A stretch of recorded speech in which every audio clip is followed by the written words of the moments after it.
Okay. And did I pronounce that correctly? You did. Okay. Just making sure.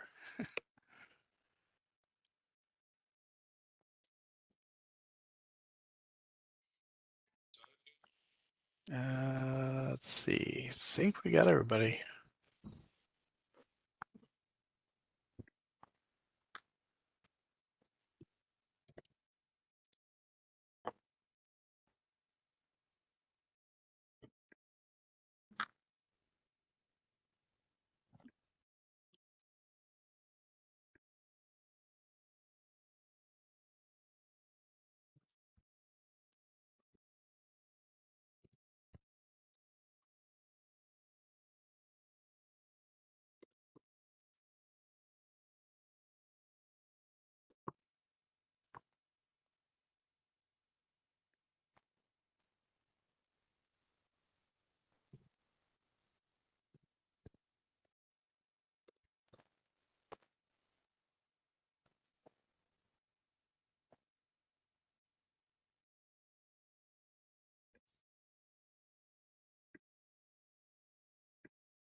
Okay. Well, it looks like we have everybody here. I wanted to say welcome, good morning, and welcome. Let's see. Oh, we are missing one, and we should be working on that right. But yeah, I believe we can get started if you'd like to. All right. All right. Good morning, everybody. My name is Michael Strawn. I'm a manager for our compliance division, where this program will likely reside with a subject matter expert in the future. Thank you all for being here today. We're going to start off quickly this morning, trying to go through, introduce everybody. You know, TDLR team is new.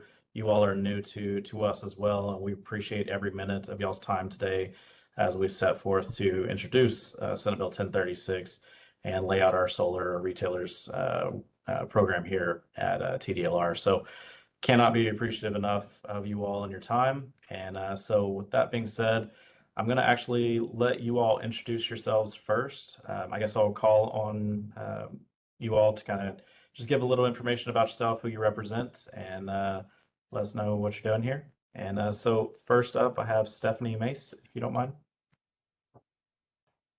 Yes, good morning, everybody. Thank you for the opportunity to serve on this panel.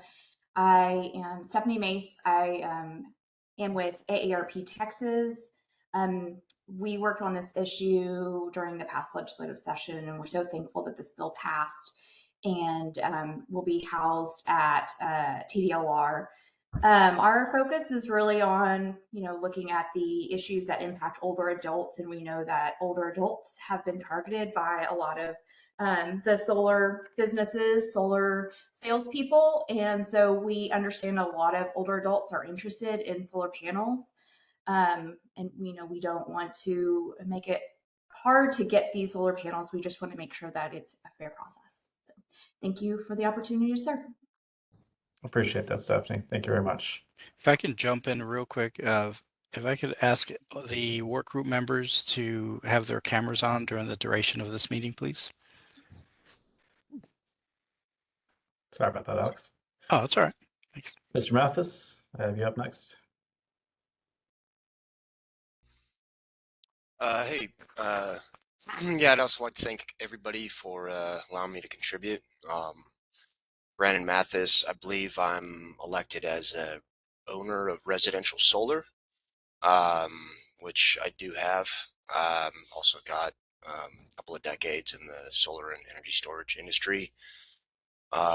Worked all over, so as a contractor, as an installer for IPPs, electrical contractors. So I'm just hoping to bring some of that experience and help out.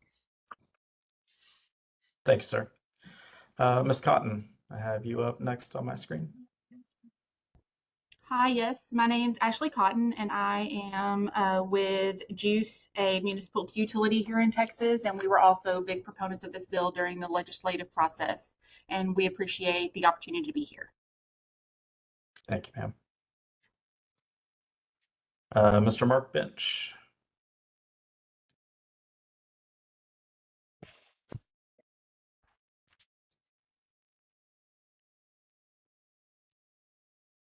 I don't know if you can hear me. Mr. Bench. I think it came up as bench, but it's actually Mark Matheny. Oh, I apologize. Yes, That's that's all bench right. on your. I got a on the list. note that said they somehow put it up as bench. My name is Mark Matheny. I'm an electrical contractor in San Antonio, Texas, owner of James Francis Electric and the residing master electrician here. I'm also president of the IEC of Texas, and I serve on the TDLR advisory board, and I'm glad to be here. Thank you, sir. Appreciate you being here too. Miss Rossetti, hopefully I said that correctly. Close enough. It's Rochetti. I'm the Deputy Division Chief at the Texas Attorney General's Office in the Consumer Protection Division. Okay. Mr. Mike Hoke, have you up next?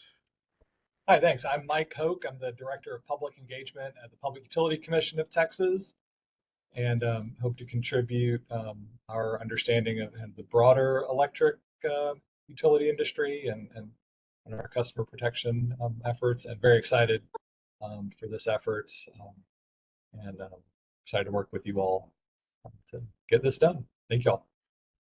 Thank you, sir. And Mr. Stover. Yeah, thank you. Mark Stover. I'm the Executive Director of the Texas Solar and Storage Association. We're a trade association representing solar and battery storage providers in Texas from the residential level to the grid scale level.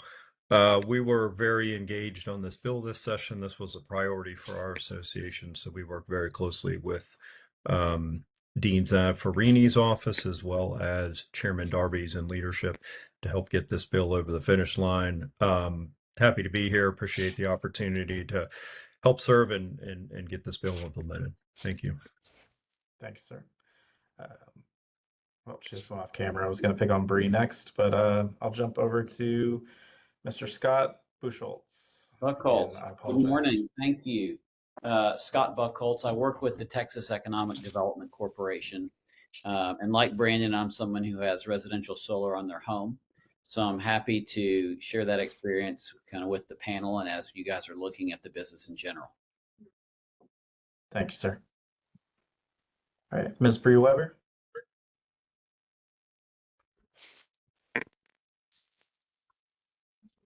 Oh, we can't hear you. You're still muted. Hey there, sorry, having technical difficulties over here. Bree Weber, Legislative Director at Texas Solar and Storage Association. I work alongside Mark. I'm happy to be here. Thanks. Yes, ma'am. All right. And then Miss Petey Parsons. It's actually just Pete, although people can call me Petey if they like. It's kind of cute. I'm the executive director of the Texas Solar Energy Society, and we work with distributed, particularly at the residential level. Been around since 1976.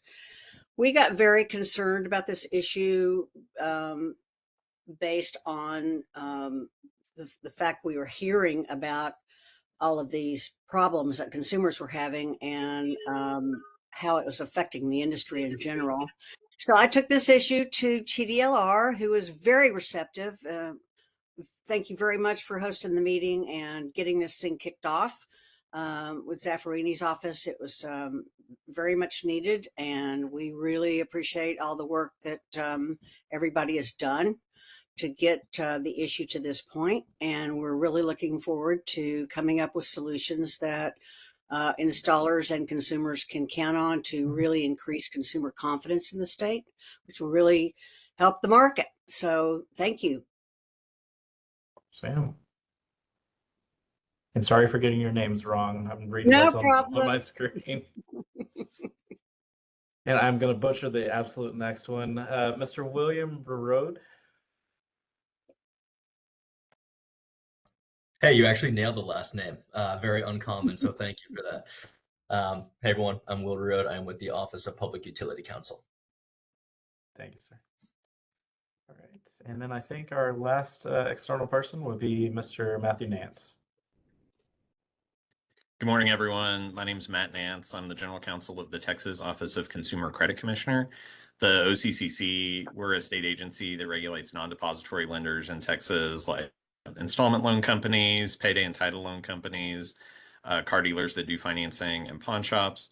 Relevant to this area, we do license and register some of the financing providers for solar panels as regulated lenders or registered creditors. And I've been in the general counsel role about 2 years. As general counsel, I work on enforcement, rulemaking, legislative issues, and advisory guidance for the OCCC. But happy to be here. Thanks for having me. Thank you, sir. All right. Is anybody external that I failed to call on?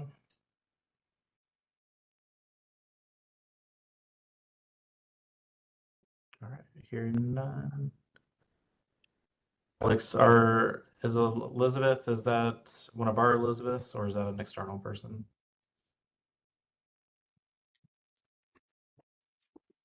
I believe that's Elizabeth Castillo. Okay. Can you hear me? Yeah, Just probably. to Yes. confirm. Good afternoon. I mean, good morning. Sorry. Okay. Let me put on my. No worries. All right. Well, our staff Thank you. and go from there. Courtney, we'll start with you, ma'am, if you would like. Thank you, Ford. Sorry, Courtney. I do have one question. Do we just have one installer on the call? I know Mark Bench was supposed to join. I just texted him.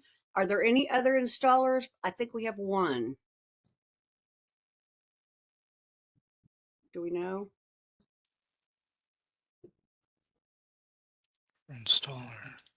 Sounds like Mark, just one. Yeah, I think Bench is the only one, Pete. Okay, I just texted him. All right, thank you. Yeah, thank you. Do we need to wait for an introduction? Did somebody new just join, Mark Bench? If Yes, so, ma'am, let's. you did. How do you feel about introducing yourself as the moment you join, Mark? We can't hear you, sir. Audio check. There you go. There we Can go. you hear me now? Yes. Yes. Okay. I had to switch devices here. Sorry. Okay. Yeah. Mark Bench. I am the CEO and founder of TriSmart Solar. We're the largest residential solar installation company in the state of Texas. I'm also the president of the RSA and the vice chair of the residential division at SIA. I live here in Houston, Texas. Been here for 15 years. I love it. Happy to be on the call with y'all today. Thanks, sir. Thank you. Now we're moving to some staff intros, Ford. Is that right? Yes, ma'am. Okay. Good morning, everyone. My name is Courtney Arbor. I'm the Executive Director of Texas Department of Licensing and Regulation. I first want to say thank you for being a member of this work group. As is so often the case, the legislative body here in Texas started hearing enough about residential solar, particularly some complaints, and knew it was a valuable industry to support, while also knowing that there's harm being done to people. And as it is so often the case, they deemed that TDLR would be the best agency to help establish some regulatory framework around that. And so we have a long history of doing that. Many programs have been moved to the agency in recent years, or a new one like this been housed with us. And so we're always really proud when the legislature knows that we can do a good job of balancing this fine balance between being supportive to industry and not overly burdensome, while also protecting the health and safety of Texans. So I'm really excited with the breadth of experience and expertise we have on this work group. And thank you. We know that most of you have more than full-time jobs already, like everyone does, but the fact that you would lend your time and talent to this really will help us create a framework that works for everybody and strikes that balance we're trying to strike that the legislature is expecting. So thank you for being here today. I am available if any of you ever need to reach me. I'm happy to have a conversation. And Alex or any one of the advisory board team can connect us if you'd like to reach out. Thank you.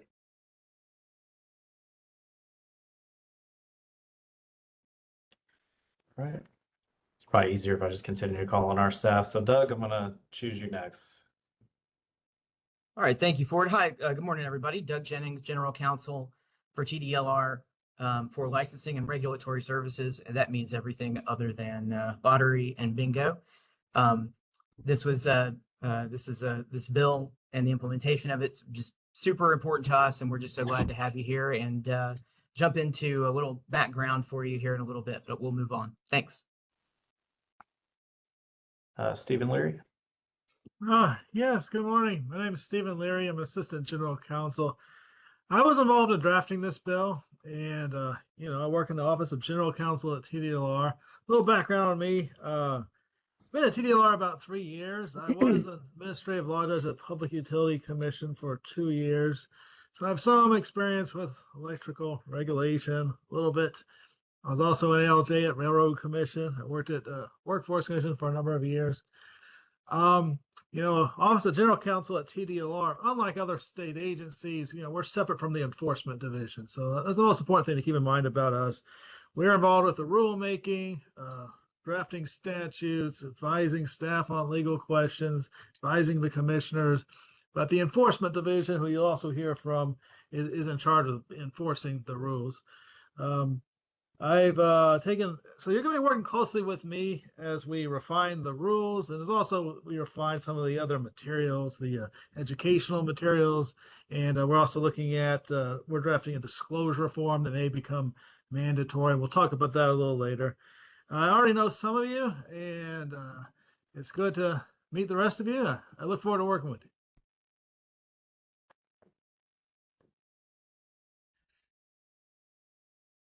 Thanks, Stephen. Okay. Oh, thank you, Stephen. So we'll move to our enforcement division. Good morning, everyone. My name is John Medlock. I'm the Chief Prosecutor for the Enforcement Division here at TDLR. Just a little bit about myself. I've been with the agency for over 12 years, in this role for over 5. Kind of what we do, as Stephen said, we're in charge of enforcing the laws and rules of this program. We handle probably about 12 to 13,000 cases a year. We have about 130 folks in the enforcement division. In addition to that, we also review all the applications for criminal history. So 2 of the things that you guys might help us with is developing our enforcement plan for penalties or sanctions that we might have to assist. And basically what that penalty matrix is, or the enforcement plan, is we take all the laws and rules and we put it into a document and we publish it on our website, and we have different classifications and different groupings so that whenever we do get a complaint, the prosecutors have a guideline as to kind of what we should charge and how we should charge it. The other document you may help us with is the criminal conviction guidelines. So everyone that has a license here at TDLR gets their background checked against a different set of criminal conviction guidelines, and each program has their own unique one. So that's why you guys will be helping us develop that, because we'll take a look at all the different crimes that are out there and say, hey, this may be not fit for a licensure, or if you do have this crime in your background, it might be okay, especially if you have some rehabilitative measures going on. So those are a couple of things that you guys are going to help us with. And it's just basically what we want to do here is make sure that the people that are committing violations are held accountable. The people that should not be having a license, in terms of, especially if they're criminal backgrounds, that we're weeding those people out as well. So we're here to help with you guys in any way, shape, form, or fashion.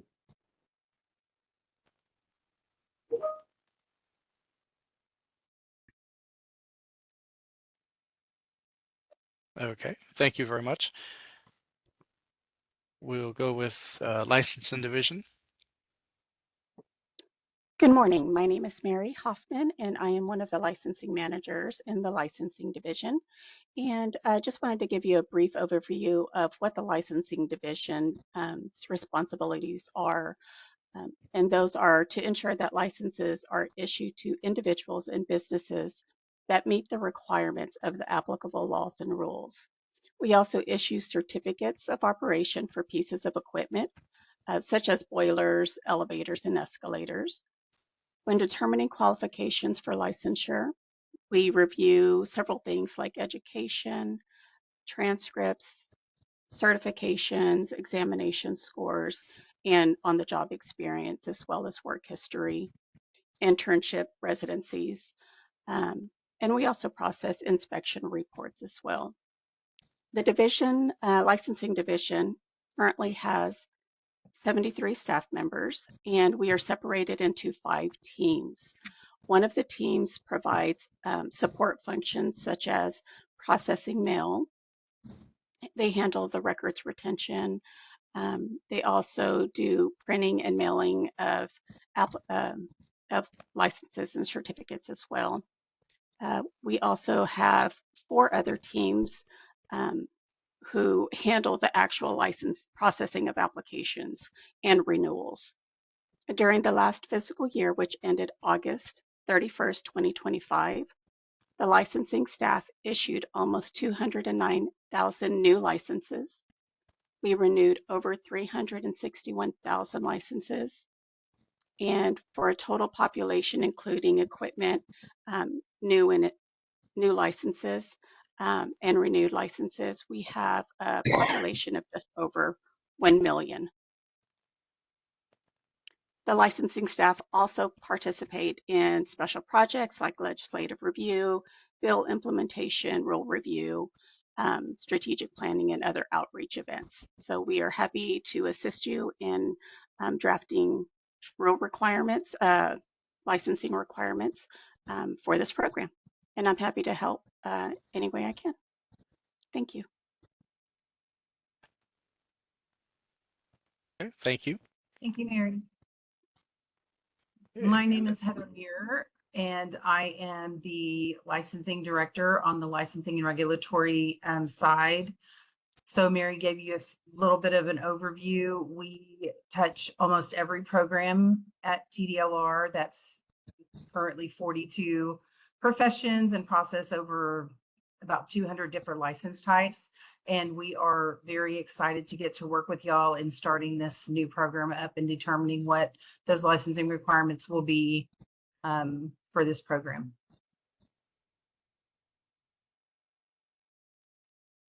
Katie, you're muted. I saw that. Thanks. I'll jump in real quick. I'm Katie Bryce, and I am the Deputy Director of Licensing. So I work closely with Heather, and just want to reiterate what they've said, that we're looking forward to working with you all to get this program set up for issuing licenses. Thank you. Good morning, everyone. Yvonne Lopez. I am one of the licensing managers as well. I'm here as a resource for Mary or anyone else on this call, just kind of listening in on the work group meeting. Thank you.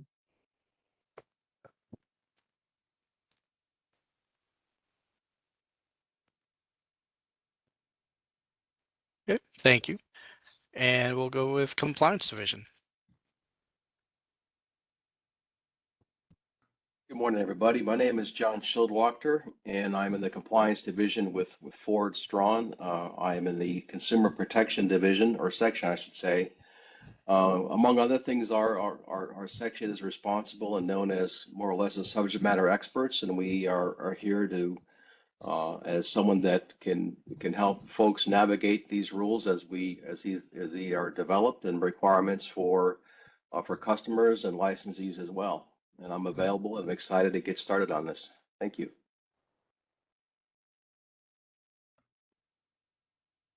Thank Good you. morning. Let me go. Good morning, everyone. My name is Larry Reichel. I'm the Chief Electrical Inspector for the state of Texas here at TDLR. I've been here for going on 19 years. The electrical program started in 2004, came on in 2006. I was Deputy Chief Electrical Inspector for 17 years, and in the last 2 years, I've been the Chief Electrical Inspector. So I know my program very well. This program won't be under myself or the Deputy Chief, but we will assist in any way we can with this program. I sit on the National Electric Code Making Panel 17, so I have been helping develop the NEC for the country and internationally for the last 6 going on 9 years because of the three-year cycle. So I'm happy to see everybody. And one thing is, welcome, Mr. Matheny. I haven't met you in person yet, but you as being our advisory board chair for our program, it's a pleasure to meet you, sir. Thank you. Thank you.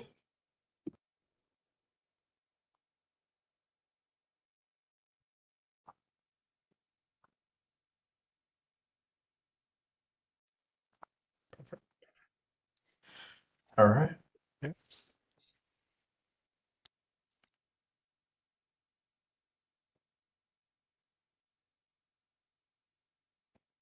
Oh. All right, Alex. So we want to move on to the next agenda.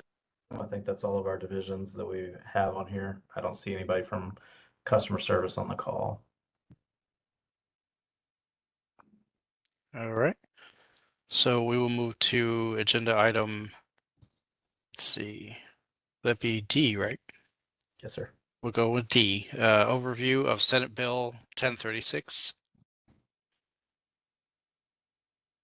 Hey folks, good morning. Good to see everybody. Most of y'all or some of y'all know me from the session and from working on SB 1036. My name is Jeff Kopus. I'm Government Relations Officer here at TDLR. And first of all, just again, thank you all for volunteering, for offering your time and your expertise, and appreciate everybody who put up with me bugging them over and over again to apply for a role on this board, or on this work group rather. There's a lot of work to do, so we won't spend too much time looking back, because we will be diving into the meat of the matter here pretty soon. But just want to say, as far as the history of this, I think it was about 2 years ago exactly when I got the first series of calls from Senator Zaffarini's office asking about this problem and what we could do about it, and getting drafted into that whole process. So it's been a long haul. I feel like I've been working on this already for about half my life, but it's only, like I said, it's only been about 2 years. And this is it's been a wonderful process to see all the different folks, like I said, from the consumer side, from the industry side, sales side, everybody really came together during session and saw that this train was going to leave the station, and everybody hopped on board. There was not a lot of unlike a lot of things, there wasn't a lot of contention or foot stomping or anything like that. Everybody worked together really well on this bill, and I think it's a great piece of legislation, due in no small part to Stephen Leary and Doug Jennings as well. And by way of handoff, I'll hand off to Doug if he wants to talk a little bit about sort of the background of 1036, what it is, what it isn't necessarily. So yeah, I'll mute myself and let Doug take over. Thanks. All right, thanks, Jeff. Yeah. Hi, everybody. Doug Jennings, General Counsel here at TDLR. So for years, we have, our enforcement division has received complaints from aggrieved consumers, just like OAG Consumer Protection has. And oftentimes we simply couldn't address them. They were, a misrepresentation that a seller made, for example, unless there was, a faulty electrical installation or really an explicit offer to do electrical work, we didn't feel that we had the regulatory jurisdiction to kind of jump in and remedy some of what we were seeing. And so that left consumers and us a little bit in limbo. And so when Senator Zaffarini approached our office about this, we knew that we could make this work, but we really wanted to. We really worked with Senator Zaffarini to try to create something that looks like what we already do here at TDLR. If you're not too familiar with the agency, We have a little over 1 million licensees. That's individuals and pieces of equipment that we regulate in 41 different regulatory programs. So there's in this bill, in SB 1036, you're going to see a lot of the same kind of components that we see in many of our licensing programs. Kind of a company registration, an individual registration, continuing education requirements, restrictions on unfair practices, the potential for civil penalties, administrative penalties. Some of the things that are a little less common are the reasons that we've assembled this group, right? Because they're not so much what we do on a day-to-day basis in many of our other programs, and that's tracking down complicated business transactions involving lenders, involving where the law authorizes enhanced penalties if an aggrieved if a complainant or a victim happens to be elderly. There are a couple of programs where we dictate contract requirements, but none so much where we have the authority to really dictate the form and the format of the contract. And so, I think that's where those are the pieces where when we were talking to Senator Zaffarini's office, we really encouraged the mandatory creation of the stakeholder group, as a matter of fact, so we could get your perspective on those transactions, on the structure of the contracts, the disclosures to be made, and get your input on how to navigate, how we as an agency can best navigate and prioritize certain types of violations. So all those pieces, this is ultimately a piece of legislation that we have great confidence that we can make work really well, especially after we get your input. And that's it for me. Thanks.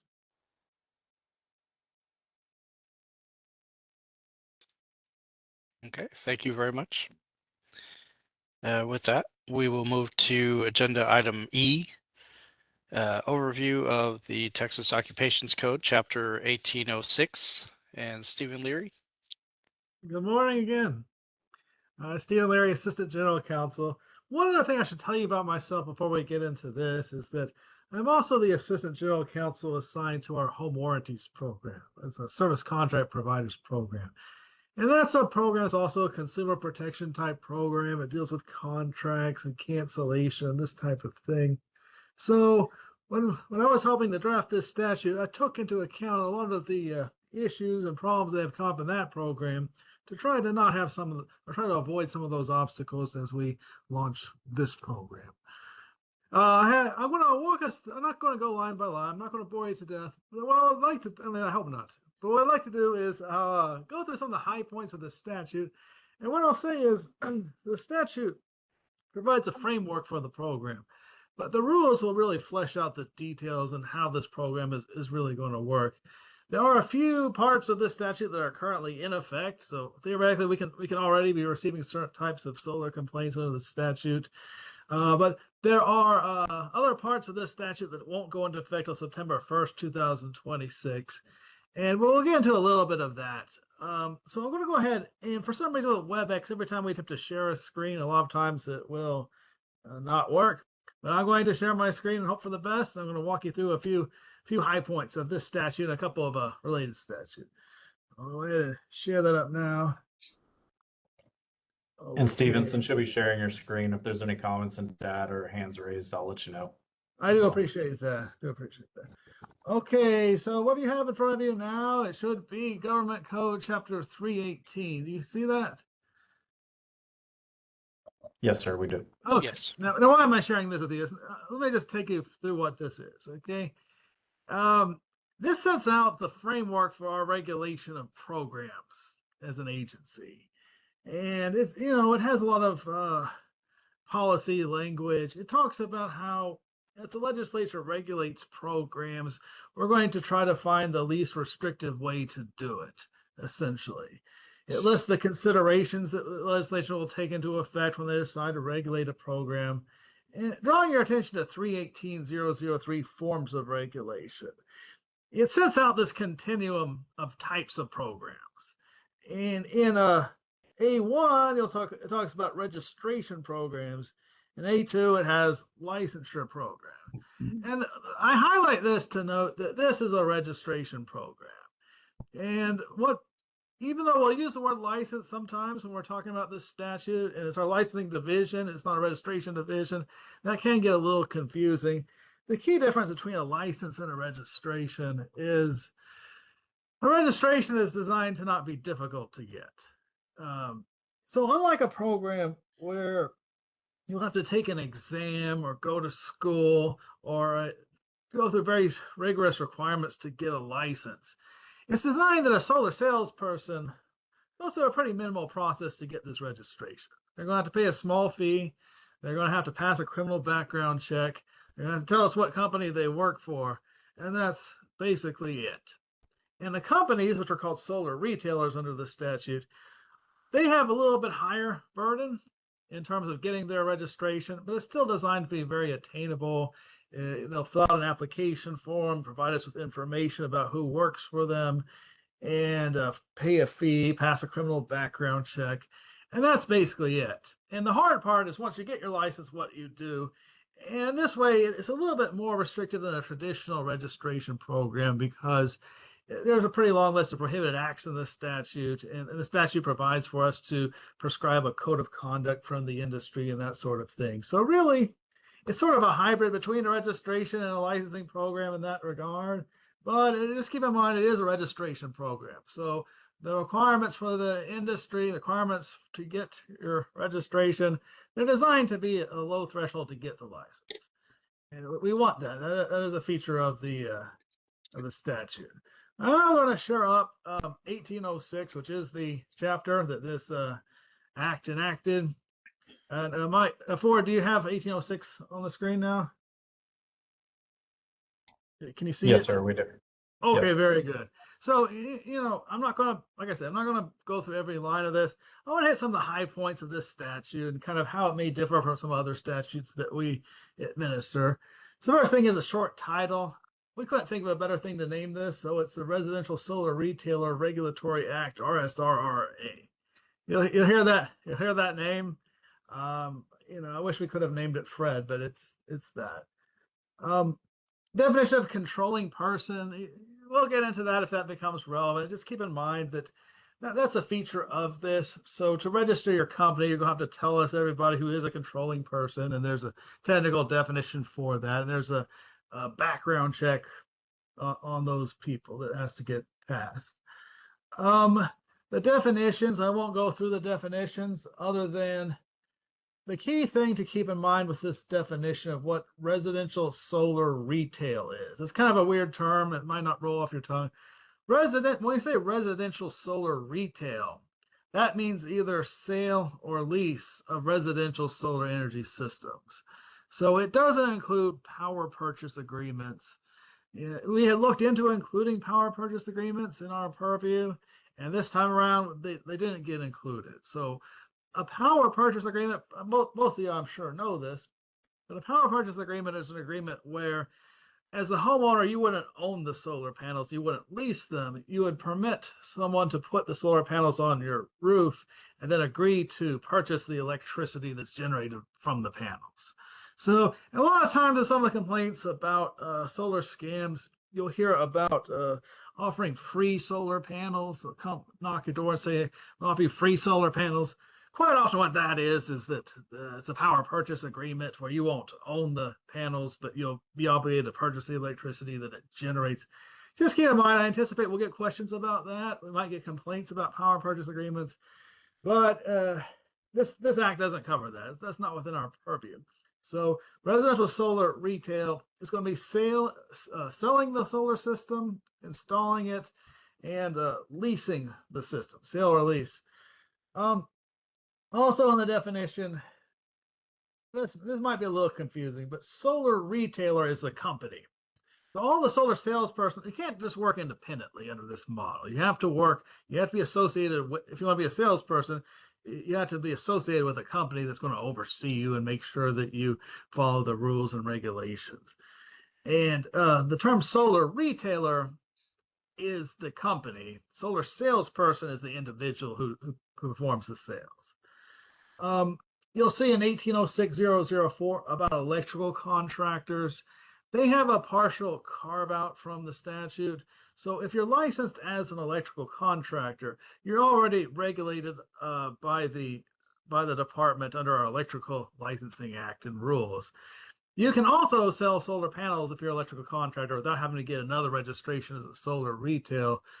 And you don't have to meet the insurance requirements or registration requirements, but you're still responsible for the people who work under you, and you're still subject to enforcement action if you were to violate the provisions of this act or the rules. So just keep in mind, in some contexts, when we say solar retailer, that can include electrical contractors, and they have a partial exemption. When we get into applicability in 1806005, some of this gets a little technical, but I'll just kind of demystify it for you. So there's certain agreements that don't fall under our purview. Systems that are designed for temporary or emergency use. So these are systems that you could buy off of eBay or Amazon that will power a single appliance, or they'll power a generator, and it's for temporary or emergency use. Systems that power a single appliance, those don't fall under our purview. Commercial systems don't fall under our purview.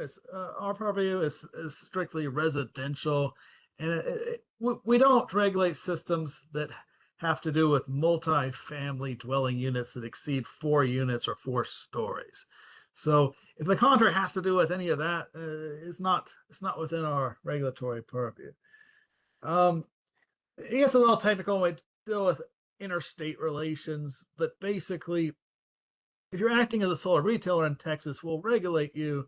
But when it comes to the form and format of the contract, if the system is going to be located outside of Texas, then our law doesn't regulate that. You'll see in the statute, there's some references to a couple other laws.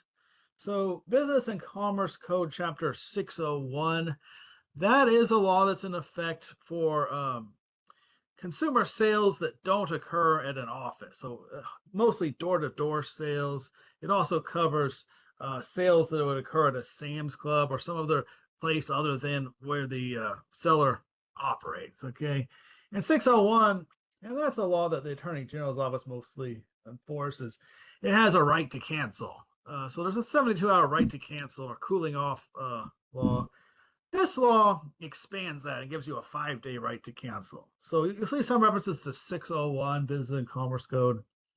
115 Business and Commerce Code, that was an earlier attempt by the legislature to regulate the solar industry, and it has certain requirements in it for solar contracts. They're incorporated by reference into this statute. And parts of 115 apply to power purchase agreements, but again, we don't regulate power purchase agreement. So down the line, we might eventually seek to repeal 115 and just include all of it in this chapter, but we didn't take that approach this time. But just keep in mind, 115 is not our main focus, but it's also out there. And you'll see later on in the statute that it's something we can indirectly enforce, because someone who violates 115 would also be subject to disciplinary action under our law. 1806051, this is probably the most important section for us to kind of focus in on. And this spells out the department's powers and duties as it relates to this program. So it gives us broad rulemaking authority over the program. It says the commission shall adopt rules necessary to administer and enforce the chapter. And it says including, and by the way, including means including and not limiting to. So under the Co-Construction Act, including is inclusive, it's not exclusive. So it includes, we can prescribe prohibited practices. We can restrict or prohibit specific misleading practices relating to residential solar retail. We can require disclosures and educational materials when selling or leasing the systems. And that's one of the things we're going to be talking about today, and breaking up into subgroups to kind of help develop some of those educational materials that we might require a solar salesperson to give out, and a disclosure form. I've already kind of started work on a disclosure form that we might use as a template. We have the right to regulate the form and format of the agreement or the solar contract. That's something that's kind of unique to this program. Most of our programs, we don't regulate the form and format. We have the right to establish insurance requirements just for the retailers, so just for the companies. Okay, and I did see a comment from Mr. Bench. We'll get to that in a moment. But just keep in mind the individual salesperson who might be a young, a kid trying to sell solar. We don't want to put too high a burden on that person. And under the statute, they don't have to have insurance. They just have, but the company has to have insurance that covers the salesperson. We have the right to establish continuing education requirements as a prerequisite to getting your registration. So that's something we can require as CE or continuing education. And right now, it might not be real clear what types of continuing education would be best for us to require. So that's something we'll develop as the program matures.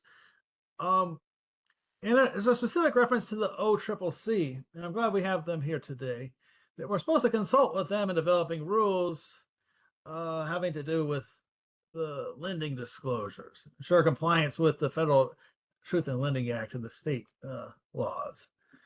For fees, that's something you'll see in every program. We have a right to establish the fees to cover the cost of the program. 1806-053 educational materials. The PUC is specifically named there along with the Attorney General Office. And that's part of the reason why we have you here today in this work group. We're supposed to develop educational materials that, and by rule, we can require the retailers or solar salespersons to give out those educational materials. So I understand PUC already has a type of booklet developed that kind of covers this. There's some other agencies that have educational brochures and booklets, and we'll just sort of dovetail off of those and make our own with your help. It'll kind of inform consumers of the things that we would need them to know in this program particularly. Registration. So once again, it's not a license, it is a registration. For practical purposes, those are similar, but just keep in mind that's the right terminology. It's a registration. It's a registration for a solar salesperson, a registration for a solar retailer. Eligibility requirements are pretty minimal. You have to pay the fee and submit an application. Criminal history information check. That's common to all of our programs for the most part. There's another statute that will determine what kind of conviction would be disqualifying. That's under Chapter 53 of the Occupations Code, and we'll work on that as well, developing that. There's an exemption from a continuing education program for the retailers. So that's a little bit confusing. So the companies don't have to take CE. People who own the company don't have to take continuing education, but they're the ones that have to have insurance. The salespersons, we could require them to take continuing education. There's been an 1806-151 notice to the Department of the Solar Salespersons authorized to engage in residential solar retail. So one feature of this statute is that the salespersons can't just work on their own and say they're independent contractor. They have to, they might be able to say they're independent contractor, but they have to be associated with a registered company. And that company has certain responsibilities to oversee the salesperson and make sure that they comply with the statute and rule. And part of that is the solar retailer has to notify us of who works for them. And we've had a little back and forth internally about how that's going to work, how often we want to be updated about who works for what company, and how we'll actually keep track of that. In the draft rules that I developed, they have to inform us of that when they renew their license. And I had indicated a 1-year license renewal term, but we'll talk about that. None of that is set in stone. 1806-152 supervision required. This is going into that about the company has to have a certain degree of supervision over the salesperson to make sure that they're complying with the laws. And by rule, we can fill that out and make it more clear exactly what steps the retailer has to take. Now, as you look at this, you'll see that parts of this don't go into effect till next year. and we'll talk about that as well. Code of Conduct 1806-153. So we have the ability by rule to develop a code of conduct, and that's a feature of the draft rules that we had put together. You also see in the code of conduct, it makes reference to a couple other statutes. So it makes reference to the Texas Deceptive Trade Practices Consumer Protection Act, or DTPA.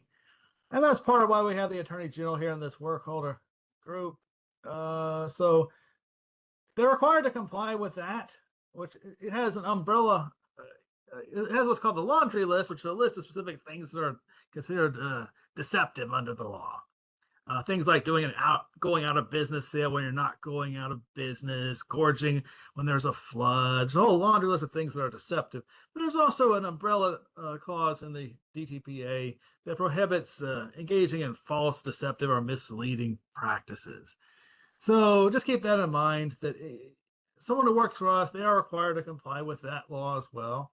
They're required to comply with the 115, and they're required to comply with the Truth in Lending Act and applicable state laws regarding financial transactions. So again, that's why OCCC is here to help provide guidance.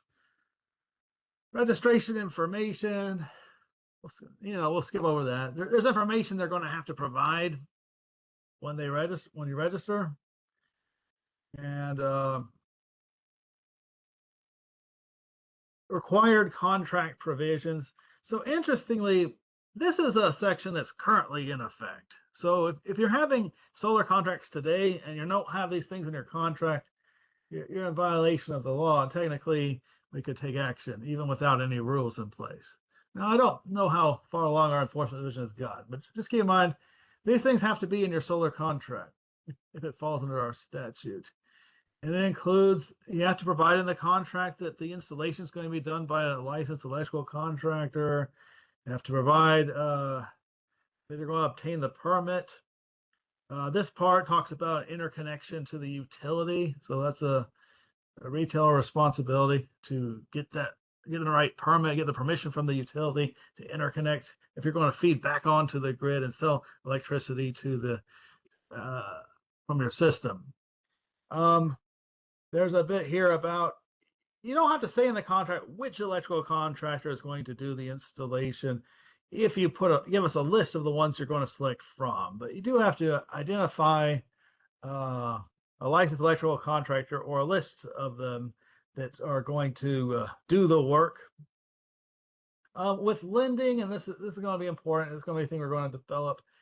If you're using a third-party lender as part of the agreement, there has to be provision in the lending agreement that you can cancel the loan within that same time period that you can cancel the transaction or this right to cancel. So that bit you see here in C, it interfaces with what you see here in 1806-156 right to cancel agreement.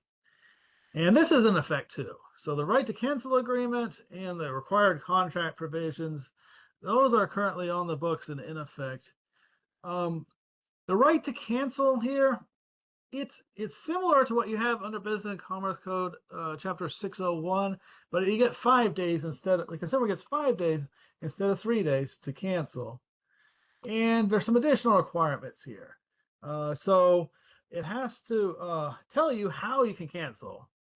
So, and if it doesn't tell you how you can cancel, then the consumer can cancel by any reasonable method. So it's to the retailer's advantage to be specific in their contract about what step you have to take to cancel. And that's going to be something we're going to require by rule, most likely. Now, this part here with the prohibited acts in subchapter E, enforcement, that's not in effect till next year, but we believe we can enforce the parts of it that aren't part of this under our Chapter 51 enforcement power. But just keep in mind, there are certain things that under the statute, are going to be prohibited acts. And these kind of deal with particular problems that we've been made aware of through the media reports and through complaints that we've received. These are just absolute no-nos. You can't do them. They're against the law. You can't pretend to be with a public utility or government agency. That's something. There was a company called Encore Solar, and their name was similar to Encore Electric, but it was Encore with an E, and they were known for this. They went out of business, but they would commonly knock your door and say, "I'm a contractor with Encore. I need to see your meter." And then they start trying to sell you solar. They kind of inspired that. It's not good if you've inspired a statute. Engage in resident. You can't solicit when there's a no soliciting sign, unless the homeowner tells or someone there tells you can. So that's in the statute that it would be a violation if you did that. You can't allow someone who's not an electrical contractor to do the installation. So that's for the installation side, but that's in the statute is something you can't do. You can't make a misrepresentation in your application or to the department. So you can't lie in your application, lie to the department. I mean, that's something we put in just about every statute. We want to make that against every rule, every program we have prohibits that. Violating, attempting to violate, or conspiring to violate the chapter or rule adapted to the chapter. That's the all-encompassing. Can't do. We can skip over that. As far as enforcement goes, there's administrative penalties and there's civil penalties, and there's also the executive director has an authority to void a contract and order a refund. And that's another thing that's under this contract. I got some questions there. I will get to your question in just one moment. We're almost to the end of this, and then I'll get to everyone's question. So administrative penalties are the penalties that our enforcement division would seek in an administrative hearing at the State Office of Administrative Hearing. If you were to violate this chapter or one of our rules, all right, so 1806-204 talks about warning letters.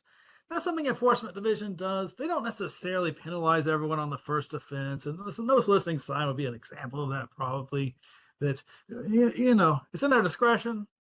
But quite often, if there's a violation, they'll issue a warning letter saying, "Hey, we think that was a violation, and you don't do that." And then if you get repeated complaints, or if the complaint is a severe complaint, serious complaint, they could go straight to seeking a penalty. But there's a hearing before they'll get a penalty. There's a right to a hearing. And enforcement, John didn't really get into this much, but there's under our Chapter 51, which is our major enabling statute for the department, we're required to prioritize complaints based on severity. And they have what's called priority 1 through priority 4 complaints. And based on the severity, the way that's determined under their penalty matrix, that helps determine whether or not they would, or what kind of action enforcement would actually take, and what kind of penalty that they would seek if it were to go to SOA. But just to take you through this, for administrative penalties, there's a cap on the penalty. It's a smaller penalty. It's up to, I think, $5,000 per day. And if it were to go to a hearing, the factors the judge would consider would be the seriousness, history of violations, deterrence, efforts that you've made on your own to correct the violation, any other matter that justice would require. So those are administrative penalties, and those are what we normally would deal with in the enforcement division. Enforcement can also seek other administrative penalties, which include suspending your license or revoking your license. Now, civil penalties are different. Civil penalties, the Attorney General's office would bring a lawsuit to seek civil penalties. And they usually do that only when there have been many complaints to the agency, or when you have unlicensed activity and they're seeking an injunction. That's something we can do. It's something the agency doesn't do a lot of. But with civil penalties, they're going to district court. They're bypassing the administrative hearing. They're going to district court, and they're seeking a judgment against somebody for penalties. And this one, so one thing Zaffarini's office wanted was an enhancement if the person harmed by a violation was elderly. And we went back and forth at what age that would be, and it has 65 in there. So ordinarily with a civil penalty, it's up to $2,500 for each violation, or $50,000 in the aggregate for all violations of a similar nature. Under this 1806-206, if the person who's harmed is over the age of 65 at the time of the violation, just understand the maximum civil penalty is increased to $10,000 for each violation or $100,000 for all violations. Under administrative penalties, whether or not the victim, so to speak, or the person who's harmed was over 65, that's just a factor that the administrative law judge could consider in determining the amount of the penalty, but there's not a specific doubling or effect. Civil penalties, it increases the maximum amount that the department could be awarded. 1806-207, this is an important feature of this statute, is that the executive director, after notice and a hearing, they can order a solar agreement rescinded. So if you got someone to sign a solar agreement and you didn't follow our rules, you didn't give them the disclosures you're supposed to give them, you somehow messed up, depending on the case and the severity of it, the executive director could order that contract canceled in order you to give a refund. Now, if they were to do that, if she were to do that, you'd be entitled to a hearing before that could happen. But that is the ultimate, in a way, a death penalty sanction, is that if you don't comply with our rules, we have that right to order this agreement canceled and order someone to pay a refund. And that doesn't prohibit someone from suing. So that's also a feature there. Last little bit of the 1806-208 violation by electrical contractor. That's saying that an electrical contractor who sells solar or engages in solar retail, they're subject to this chapter and to the electrical contract. And the very last thing I want to share before we start going into the questions and discussion is I have up the transition language from the bill itself. You won't see this in the statute, but this is the part that is kind of your charge as a work group. You'll see it in section 4, that as soon as practicable after the effective date of the act, the department shall establish and lead a stakeholder work group to provide advice and recommendations to the department on regulating activities. The department shall establish the size, composition, and scope of the work group.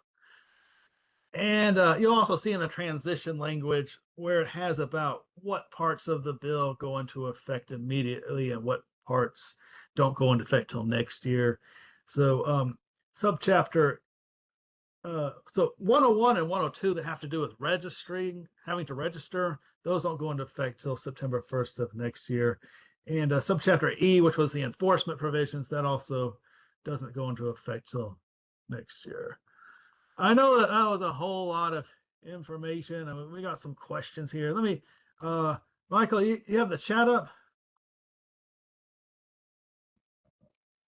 Yes, sir, I do. Okay, I'm having a problem. Can you read the first question? Absolutely. So Mr. Bench said that he strongly recommended that we find a way to incorporate power purchase agreements into this regulation. He said the third-party owned systems will commonly use a PPA structure now that 25D is gone, and the solar power purchasing agreements are more popular in Texas than solar leases are. That's a great point. We'll look closely at that. I don't know if we have the statutory authority over power purchase agreements. I think that was in one version of the bill that got, I'll have to check, but I believe that was in one version of the bill that got filed and that it didn't make it to the final version. But absolutely, power purchase agreements are important. And if we don't have the jurisdiction, we can't regulate them this time around, that's certainly something that we would want to look into for the next session. I think Jeff Kopis may have some insight onto that. It's definitely something we talked about during the session. I think it was, I have to go back and look real quick, but I think it was in some earlier drafts, Stephen. I know it was discussed, but yes, you're correct. It did not make it into the final draft. Obviously, that's a hole in the statute, and we don't like that, but I understand that it's the compromise, and we're just getting the program off the ground, and it may well be the case that we can't really do that by rule if it's not within the definition. There might be some case where it does fall into the definition of a sale or a lease, but I understand the way these things are framed, they just don't fall in our statutory definition. Yeah, if I can speak on that, just to be really clear, Sure. it's already happening. 25D from the IRS tax code being removed by the end of this year. 95% of solar sales going forward as early as right now are going to be a power purchase agreement. So we would want to move the language to reflect third-party owned systems, whether it's a lease or a PPA or some other method. We've got to incorporate that because we have to protect our consumers, and that's what's going to be sold throughout the entire country, definitely in Texas. I totally agree. I mean, it's my understanding, correct me if I'm wrong, Mark, is that a PPL is essentially a lease. Yeah, PPA, a power purchase agreement, at least in the residential solar world, many of them operate and function just like a lease. They have fixed payments. They have true ups. Well, leases don't have true ups. They have something else, but most of the language functions very similarly in our contracts as a lease, just to identify that the customer doesn't own the system. The most important thing in the solar transaction for residential customers is to clearly state that they do not own the system. And so we call that a third party owned system. For short, it's a TPO in the residential solar sector. I'm sharing on the screen just some information. A couple of thoughts come to my mind, and I hate to interrupt, but a couple of thoughts come to my mind.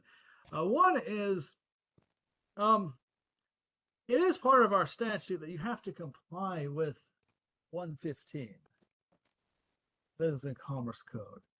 And, there are parts of 115 that deal with power purchase agreement. You'll see in 115.005, it deals with a residential or small commercial customer who enters into a power purchase agreement is entitled to receive, and it lists some disclosures, lists the term and rate of the power purchase agreement.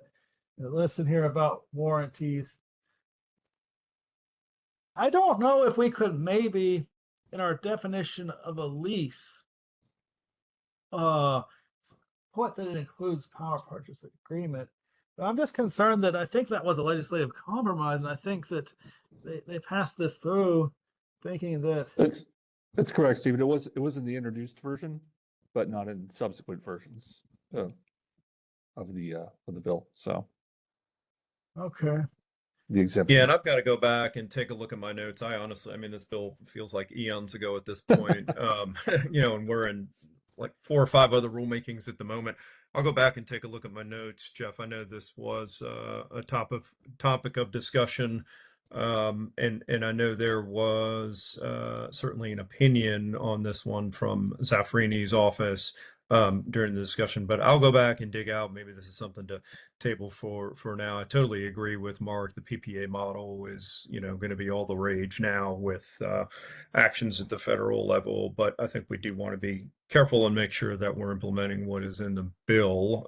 Wouldn't want to go down a slippery slope, but I also want to say I feel in the discussion and maybe Stephen is getting down this path right now that there was thought that there was a mechanism right now to deal with PPAs in existing law. But again, just trying to clear out the cobwebs and recall the legislative discussion. I'll go through my notes and see what I can dig out. Okay, I appreciate that. Sir. Mr. Bench, your hand's up. Did you have another comment? No. Okay. No, thank you. All right, perfect. I do see the question, Mr. Bench, about the no soliciting signs, and is that something that applies to other products or just solar retailers? As far as TDLR goes, I think that's the only program we have that's a feature. And I don't know if that's going to be if enforcement is going to treat that as a major violation or as kind of a minor violation. But it is something that's in the act. It is something the legislature was concerned about, particularly was the door-to-door solicitation. I think that was really one of all the complaints in the press and everything, it seemed to have to do with door-to-door sellers, targeting the elderly, the bad apples, making misrepresentations door-to-door. So I think just for that reason, the door-to-door the no soliciting thing worked its way into the statute. So yeah, Mr. Bench.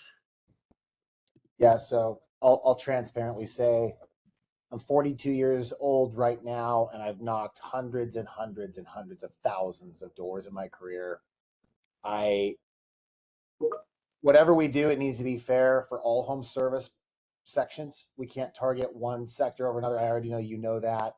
I will tell you that I've sold many customers that have no soliciting signs on their door. Their intentions are different depending on who's knocking on their door. Sometimes it's for religious reasons. Sometimes it's because they want the Girl Scout cookies, but they don't want the solar guy, right? So I think it's going to be really difficult. In fact, I strongly advise against saying no door-to-door solicitation signs. If you see one, you have to avoid it. I think that's a bigger law nationally that we're going to be dealing with.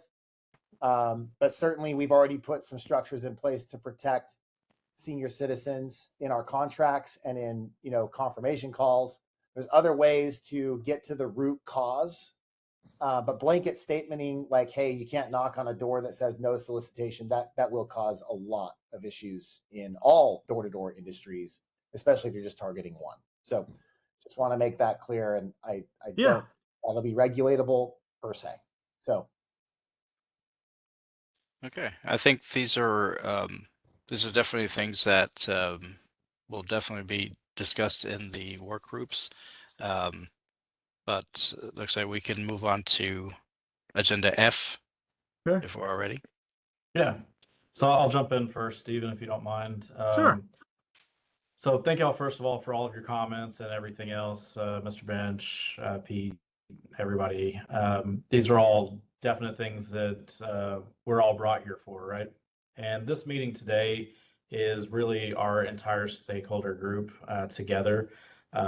One of the missions that we're going to be doing, and really where we're going to start diving in and answering these questions ad nauseum, is going to be within the work groups that we're going to separate. You'll see that in agenda item H, and we'll get to that later. And so what we'll talk about today is kind of what those look like.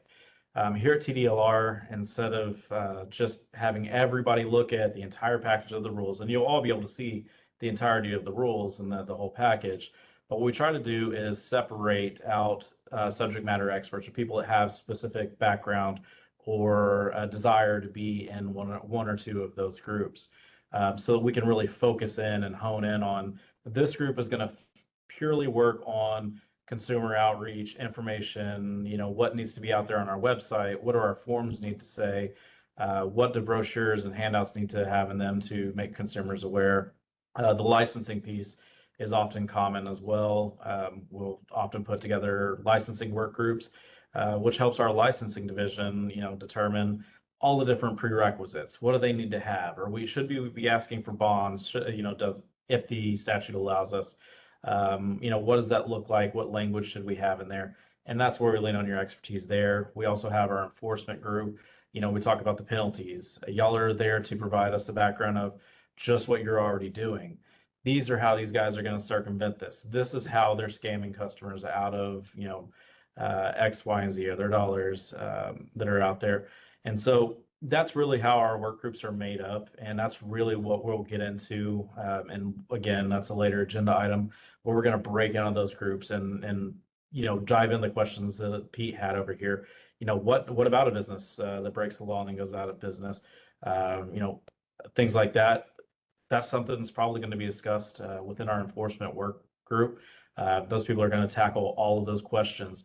Those work groups are then going to bring it back. We'll have another entire work group stakeholder meeting like we do right now, and they'll bring back and present, here's what our work group provided, here's what we updated, here's what we discussed.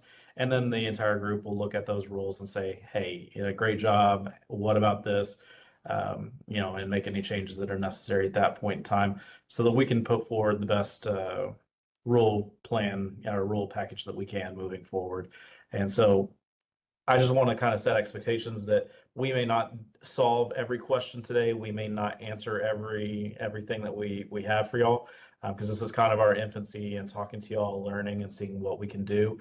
There are things that potentially our hands may be tied on.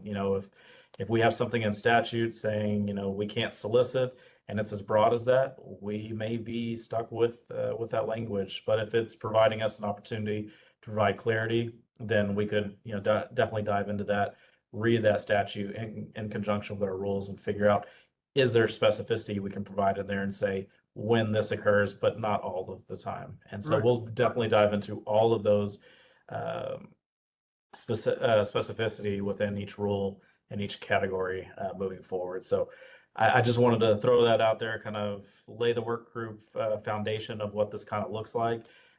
We'll give you an opportunity to see who's interested in which work groups, where your expertise lies, and everything else a little bit later for that.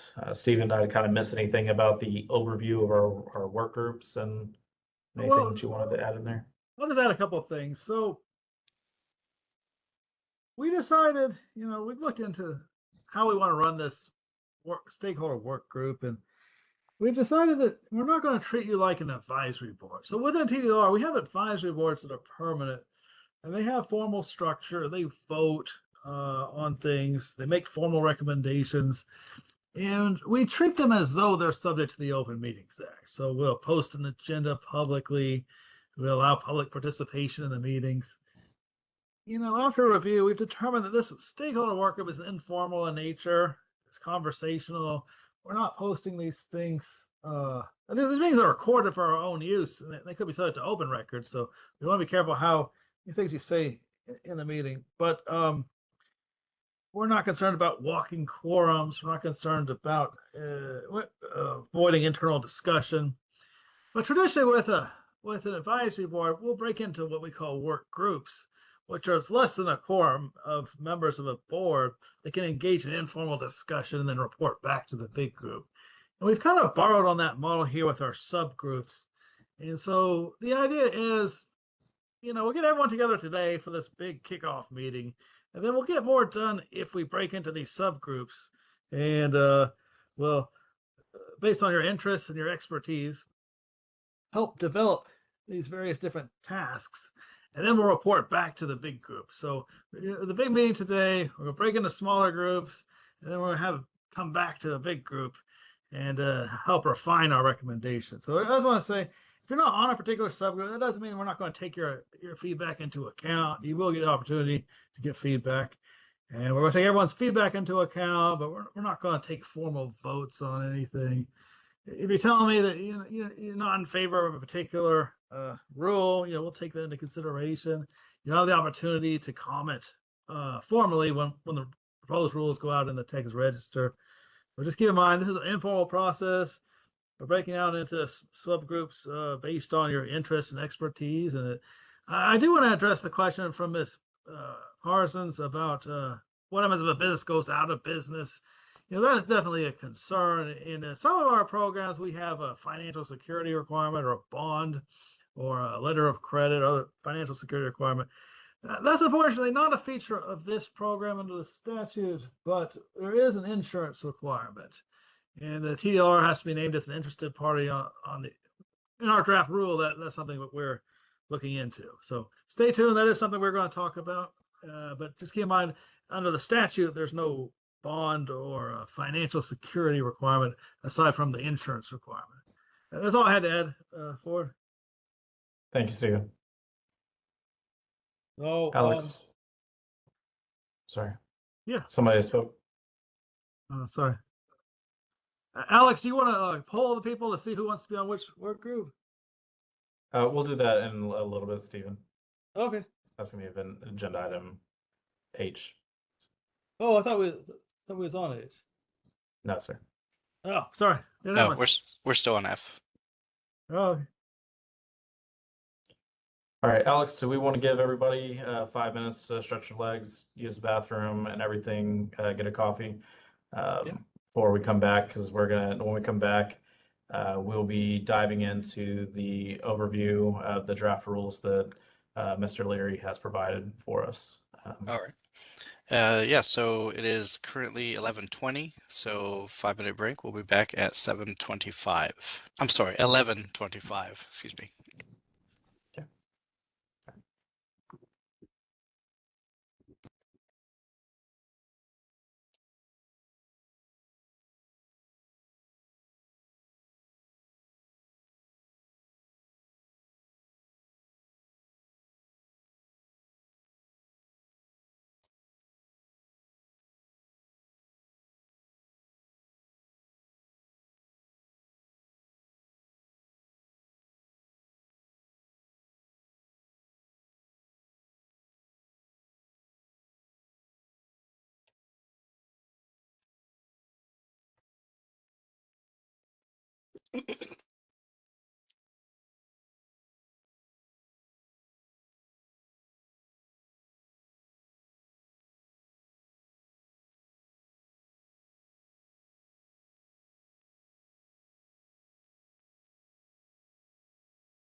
Okay, we'll just give everyone about a minute or so to get back.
Okay, welcome back. All right, so looking at our agenda, we'll go to agenda item G, which is a presentation and discussion on draft rules. Mr. Stephen Leary. Good morning. I'll be brief. Let me say, as part of a collaborative effort with the other divisions, I've thrown together a draft, what the rule chapter might look like. This is a very early stab at what the rules might look like. So these aren't ready to propose in the register or anything like that. We're going to get your feedback before we do anything like that. But it gives you sort of the structure of what these rules would look like. And I'm going to share them up and just briefly highlight a few things. And keep in mind, I did put in this version of the rules that we are not regulating power purchase agreements. I attempted to make that clear in the rules. I know that's something that's been probably a concern. I've included them in your written materials, and I'm going to share them up, and we'll talk about them. I'll run you through them, and I'll answer a question, and then keep in mind, this is something that's in development. It's a very early stage. Okay, so I don't know if I'm sharing this or not. Ford, do you have the rules up on your screen? Yes, sir, they are. And just to reiterate what Stephen said, you do have a copy of this in your meeting invite as the PDF in there. And so it's the work group materials. If you want to open up your own copy, or just so you're aware that you do have this copy afterwards today as well. So take it away, Stephen. Sure, and also let me say, as a result of some legislation passed this session, there's increased scrutiny from the governor's office of any rules that get passed. So there'll be a bit of a process here. I could imagine some of the stuff getting taken out because it kind of tracks the statute, and they don't like having things in the rules that just reiterate what's already in the statute. You know, the purpose of the rules is to clarify and give substance to what's in the statute. The way we drafted this, we have it broken down to sub-chapters. This is a common feature we have in most of our program rules. It's useful because it allows for expansion as some of these concepts develop about enforcement, code of conduct, and so forth. And it's just there for organization. 71.1 is authority. It references the act, also chapter 51 of the occupations code. That's the major enabling statute for TDLR and for all of our programs. It also indicates that certain parts of the chapter also implement some other statutes. The reference here to our chapter 60 rules. Those are the procedural rules of the department. Those are rules that we have that apply to all of our regulatory programs. They cover things like our contested case provisions for what happens once enforcement files a case. It includes things about license renewal, license application, and so forth. So that's just there to clarify to everyone that not only would someone be subject to our program rules, you're also subject to our across-the-board procedural rules. Applicability in 71.2. This is kind of important. It's setting out who's subject to these rules, and it's referencing some parts of the statute that deal with applicability. Definitions, we're probably going to trim this down because a lot of these just sort of reiterate what's in the statute, but they're important. They're terms of art. Business days, that has a technical meaning, so it's under the government code.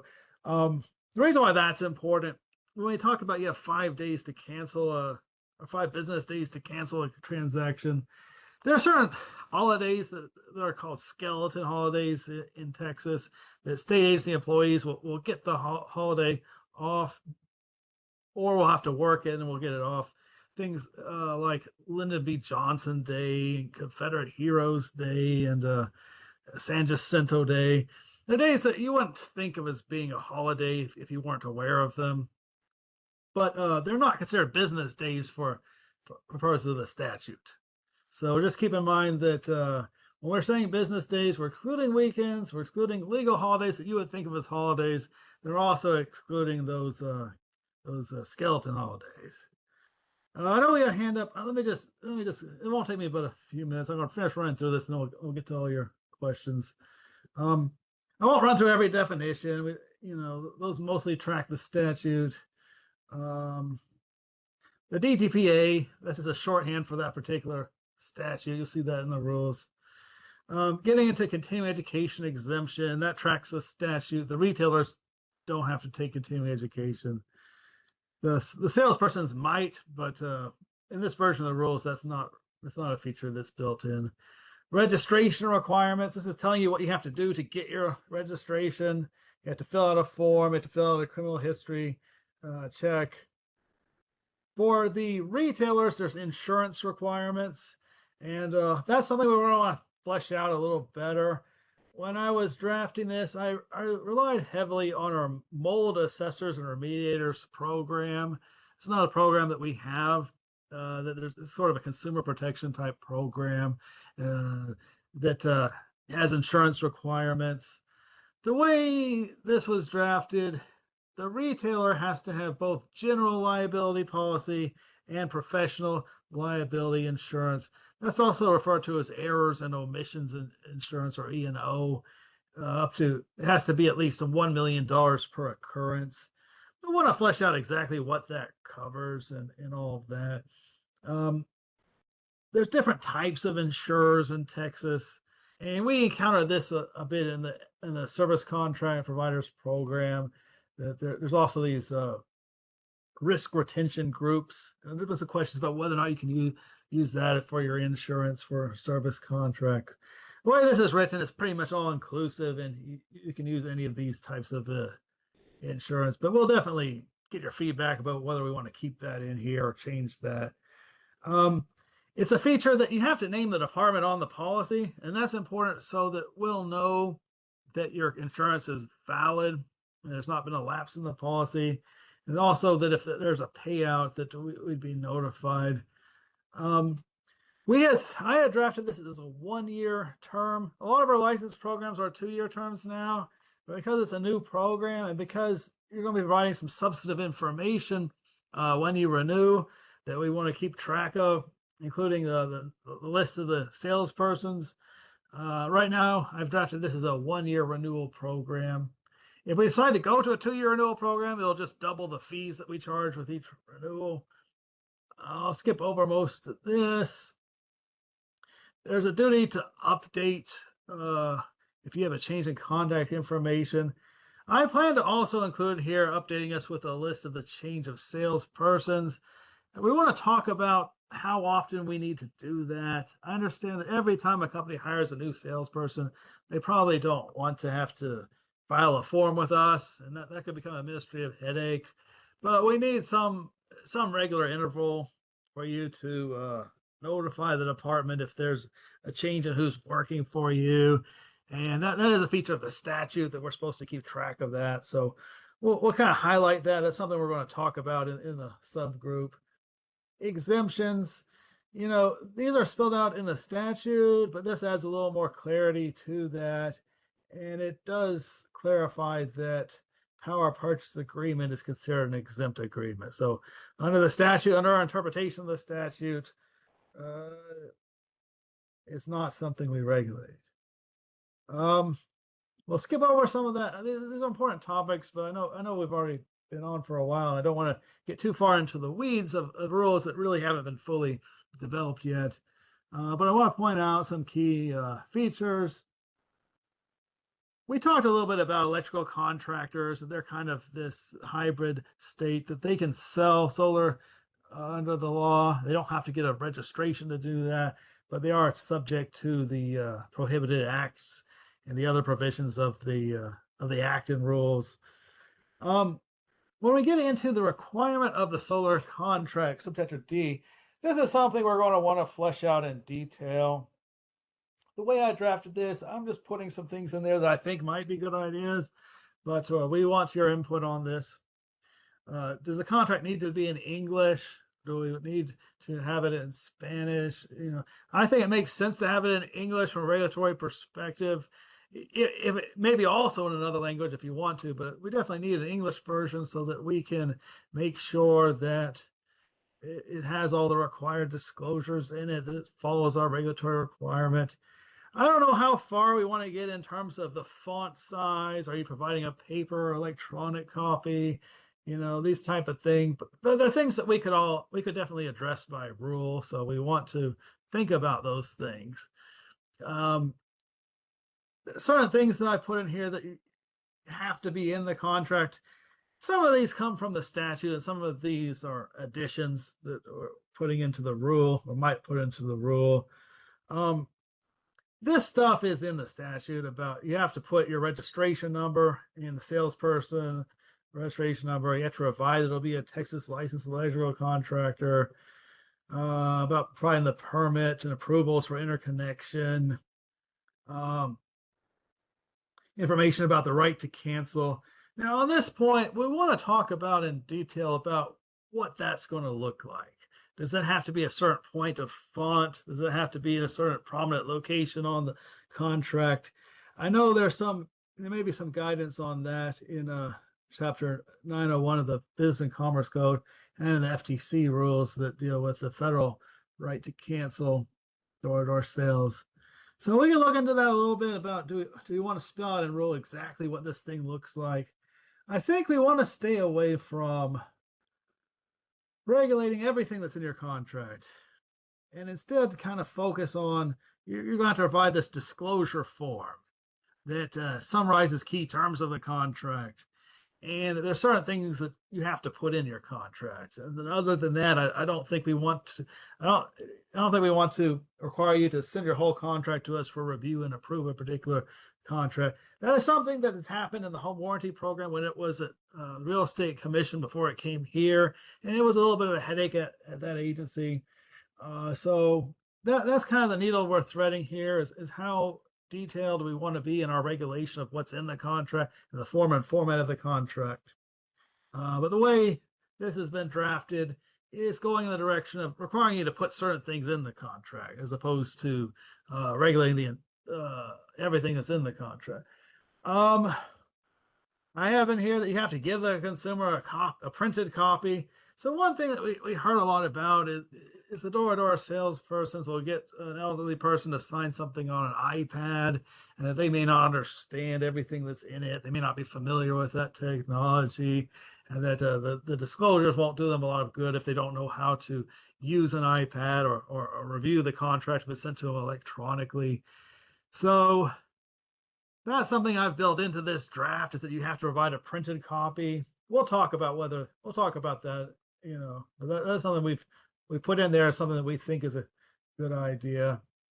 The disclosure form, the way I have envisioned this, there'll be a uniform form that you have to give along with the contract. And it's going to have in there some key facts about the contract, about the length, whether it's a sale or a lease, the total cost of the contract, and so forth. And we've started developing that form, and we can talk about that later, but that's a rule that we've drafted is to require you to use that form that we're going to make available on the website. 7142 about the right to cancel. That's another rule we're going to look closely at.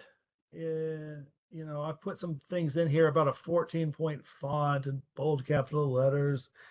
We'll talk about that. Those are just our initial ideas about what we think that should look like. Educational materials. So that's something that's in the statute. And what this rule is doing is it's telling you that you have to give out that booklet to the consumer. And the way this is written, you'd have to give them that booklet 24 hours ahead of them actually signing the contract. So we'll talk about that. That's not set in stone. That's something that we put in there. But I guess the idea is you're giving them information about the fact that TDLR regulates this industry and consumer information ahead of them signing the contract. And the disclosure sheet, you'd have them sign at the time of the contract. Prohibited acts.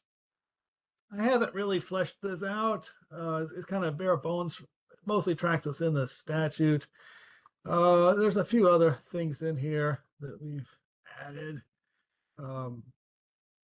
You have to keep a copy of those records for 5 years after. So that's so that we can audit them or investigate them and ask to see it, and you have to give it to us. We'll make sure that what you put in there comports with what's in the statute or the rules. You have to respond to reasonable inquiries from the department. As far as consumers go, you have to furnish them with certain information. The way this is written, there's a separate rule for the retailers and for the salespersons, and it's in here that about the duty to supervise a salesperson. That's one thing we'll want to get some input from our stakeholders about what that looks like in your industry and what would be a reasonable level of supervision for these salespersons. But it's a feature here that there is this duty to take reasonable steps to supervise the salesperson and ensure that the forms they're using are up to date and comply with our regulations, and so forth. Prohibited acts. So most of this tracks what's in the statute as prohibited acts. The statute doesn't go into that part of the statute doesn't go into effect till next year. But if we put this in the rule will go into effect as soon as the effective date of the rule is.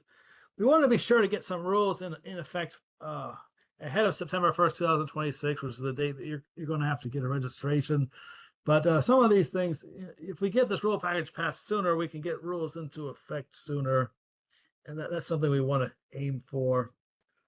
As far as what is misleading, so the statute prohibits misleading acts. One thing that I've had discussions on the home warranty program with the Consumer Protection Division and also with the FTC. And it's not directly related to this, but it deals with this concept of what's misleading. So in the home warranty program, you probably received these mailers that say our records reflect your home warranty may be about to expire. Down in fine print, they'll say, actually, we don't know whether you have a home warranty with us or not. So using this hidden disclosure or this hidden disclaimer, the general provision of the DTPA prohibits misleading acts. It references the Federal Trade Commission Act, and in the Federal Trade Commission cases, there's something called the home products case.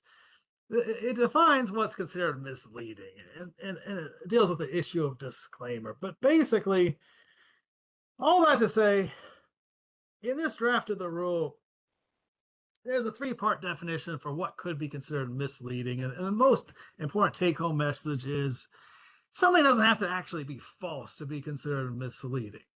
And the point is, if you say something that by itself would give a consumer an incorrect impression, that would be misleading, even if it's not actually false. And we want to go away from buried disclaimers. In the home warranty program, a lot, you'll get this situation where they'll sell you the platinum plan and they'll say it covers all these systems. And if you look at the fine print, it doesn't cover it if there's rust on it, if there's oil on it, if it breaks down on a Tuesday and so forth. And those are buried disclosures. Those are something that we want to get away from or want to regulate. So in this definition of what's considered a misleading statement, a statement, regardless of whether it's false, would lead a reasonable person to a materially incorrect conclusion. Whether if it's intended to mislead consumers, then it's automatically misleading. And if a statement in isolation would otherwise be misleading, as defined in the rule, but for statements of disclaimer and the disclaimer statements are not prominently displayed, that's getting into the buried disclaimer prong. What would be considered misleading. We'll talk about all that, but that is a feature of the rule I want to highlight that's not spelled out in detail in the statute. I have in here about you can't start bragging about tax incentives unless you're also in some way advising them that they want to seek tax advice from a qualified individual, qualified professional. You can't state or imply that you're with a utility or electric cooperation or that you're a representative of those entities if you're not. That's something that's been in the media, something that's been an issue in some of the solar scams. The thing about soliciting signs, again, that's in the statute. I also have in here that's in the rule. There's an exception that if you're otherwise directed by an occupant of the residence. So if someone in the house says, yeah, it's okay, you can talk to me, that's not violating this, but you can't ignore the no soliciting sign. I get that's going to be a controversial point, and we'll talk about that. We'll talk about that in more detail. There's certain things you can't do under the rules. This part is tracking the statute about letting an unlicensed person install the system, making misrepresentation. There's a part of the statute that says you also have to comply with these other statutes. So this is saying that if you violate that or attempt or conspire to violate these statutes, you're violating the rule also. This is an important point here. A solar retailer must not materially fail to comply with the terms of the solar contract. So in the home warranty program, we really don't, it's been questionable if we have authority to require someone to comply with the actual contract, requiring them to put things in the contract, requiring them to give refunds. But as far as actually honoring the terms of the contract and actually going through with the installation, all this part here would actually make that a violation of the rule if you don't materially comply with the terms of the solar contract. So that gives our enforcement division some authority to make them comply, make the retailer comply with their obligations under the contract, as opposed to just regulating the form and format of the disclosure. I could see that being an issue, but we will definitely talk about that. The fees, well, the retailer sells the contract. That's an excellent point. We'll definitely want to talk about that. I don't think you'd have any obligation once you've sold the contract as far as someone else. So that's a definite thing to talk about. Fees, I got with our financial analysts. They helped guesstimate how many licensees there's going to be and how much it's going to cost to administer the program. And so going off of the information that they had, they came up with the company has to pay $350 each year, and the salesperson has to pay $56 each year. So that's our guess. That's based on the statute that said we have to seek to recover through our fees the cost of administering the program. And that's what we penciled in there. Now, once the program actually comes online, we actually start getting applications, and we know how many licensees we have, and we know our registrants we have, we know how much it costs to administer the program. That's something we'll have to review and revise as time goes on. Yeah, the rest of this is pretty much boilerplate, enforcement authority. So I'll skip over that. The part about rescission and refunds, that's in the statute. The executive director can require the rescission of the contract and ordering a refund, and that requires a right to a hearing before that will come into effect. So that's just tracking the statute. That's it for my overview of these draft rules. Keep in mind, it's a very, very early draft. I see some questions have been raised. Let me pause sharing so I can see those questions, and then just open up to you for questions. And just keep in mind, this is a collaborative effort, very early stab at what these rules would look like. I see here about retailer sales account. I don't know. We'll definitely want to flesh that out. That's a good point. Will the fees be required before 2026? No.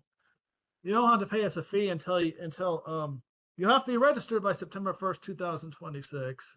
So, and when you do that, you're going to have to pay that. As a company, you have to pay a $350, and as an individual, you have to pay $56.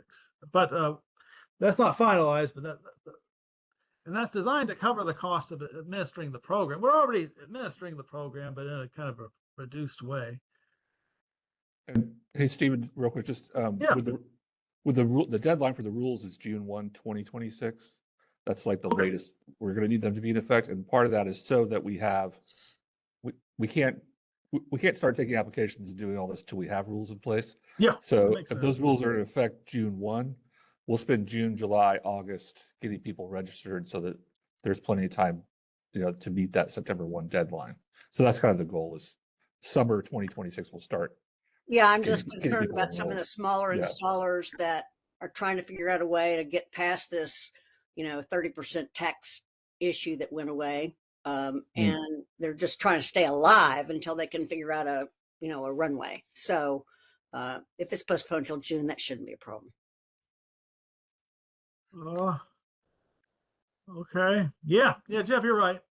June 1st is the target date for it being effective. And let me just say, I do a lot of rulemaking, a lot of programs. Yeah, TDLR, that's quite a process. There's a lot of steps that go into a rulemaking.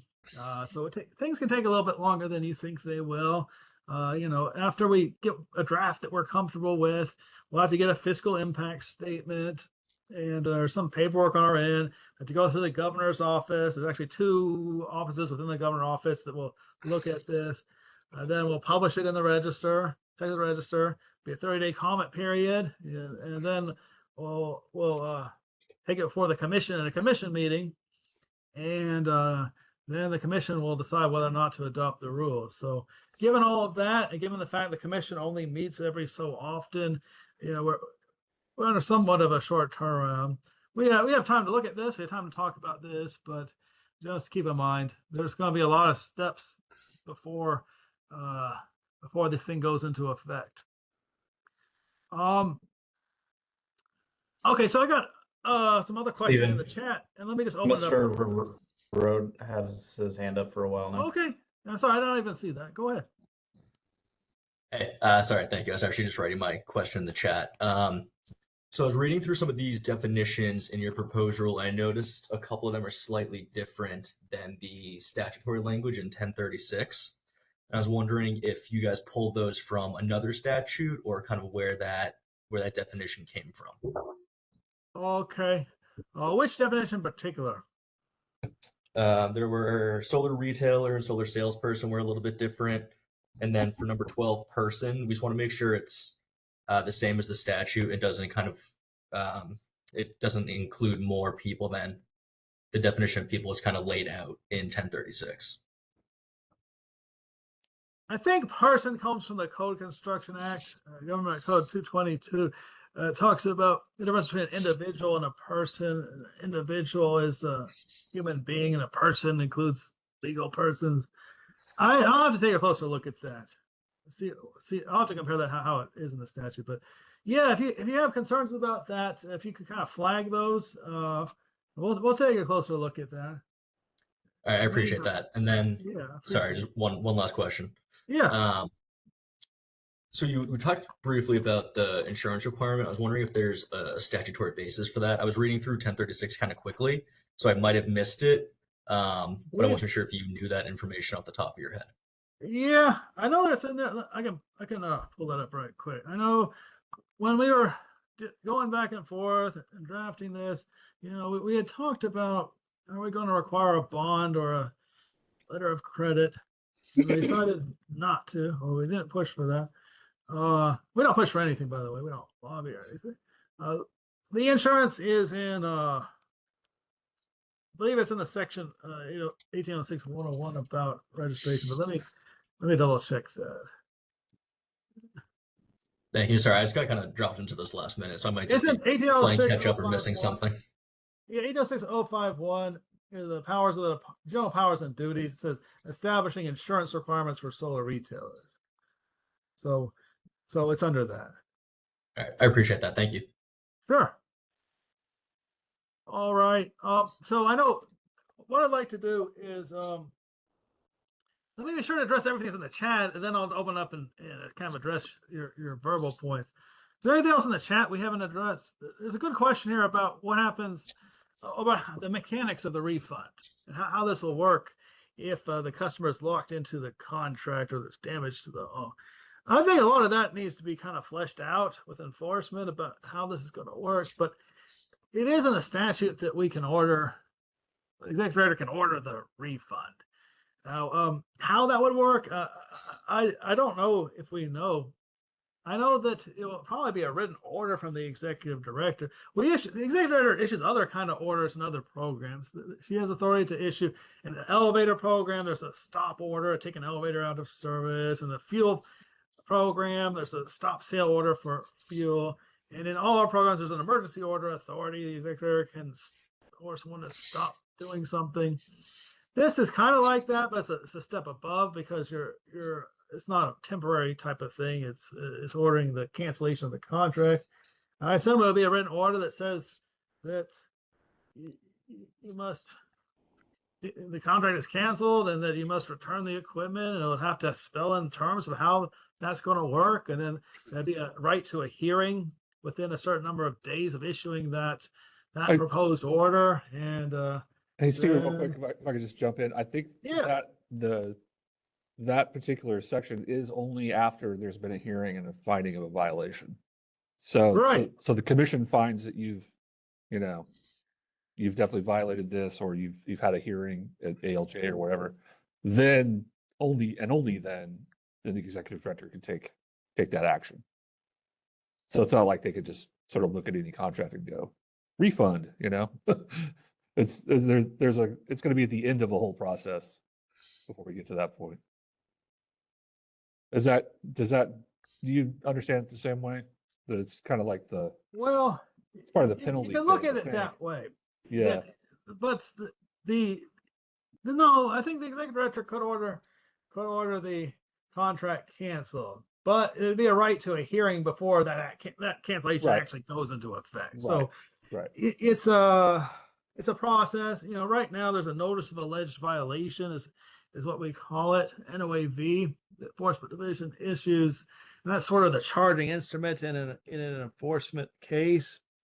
It goes to SOA, and I assume that in that NOAV, the department would seek that as a remedy. So it would say that the department, alleges that you violated this statute of rules, and that we're seeking a penalty against you. We're seeking to suspend your license, or we're seeking, one of the things that you can seek is an order to cancel the agreement, and order a refund. I guess that's how we would do that, but I don't know because we haven't written the rule yet. We could do it a different way and still comply with the statute, but there's definitely a right to a hearing for the solar retailer. So yeah, there's a right to a hearing. It won't go into effect until after the hearing, and that takes us through the contested case process on APA. And the mechanics of how that order will work, and whether it'll be part of the notice of alleged violation or it'll be a separate type of order, I don't think we've settled that. I think it's one thing we'll look at in the rule. All right. Are roofers part of the definition of a solar salesperson? No, not necessarily. There was a separate bill to try to regulate roofers, and it didn't pass. Now we'll get into it with the solar shingles that I think we want to address in rule about solar shingles being a solar energy system, but I think they would fall under the definition. Solar shingles would fall in the definition of a solar energy system that we would regulate. So someone who's selling those would probably be a solar salesperson. Someone who's just selling roofing materials, probably not. Yeah, I'm not talking about roofing materials. We now have a problem with roofers coming in based on all the hail damage that's happening.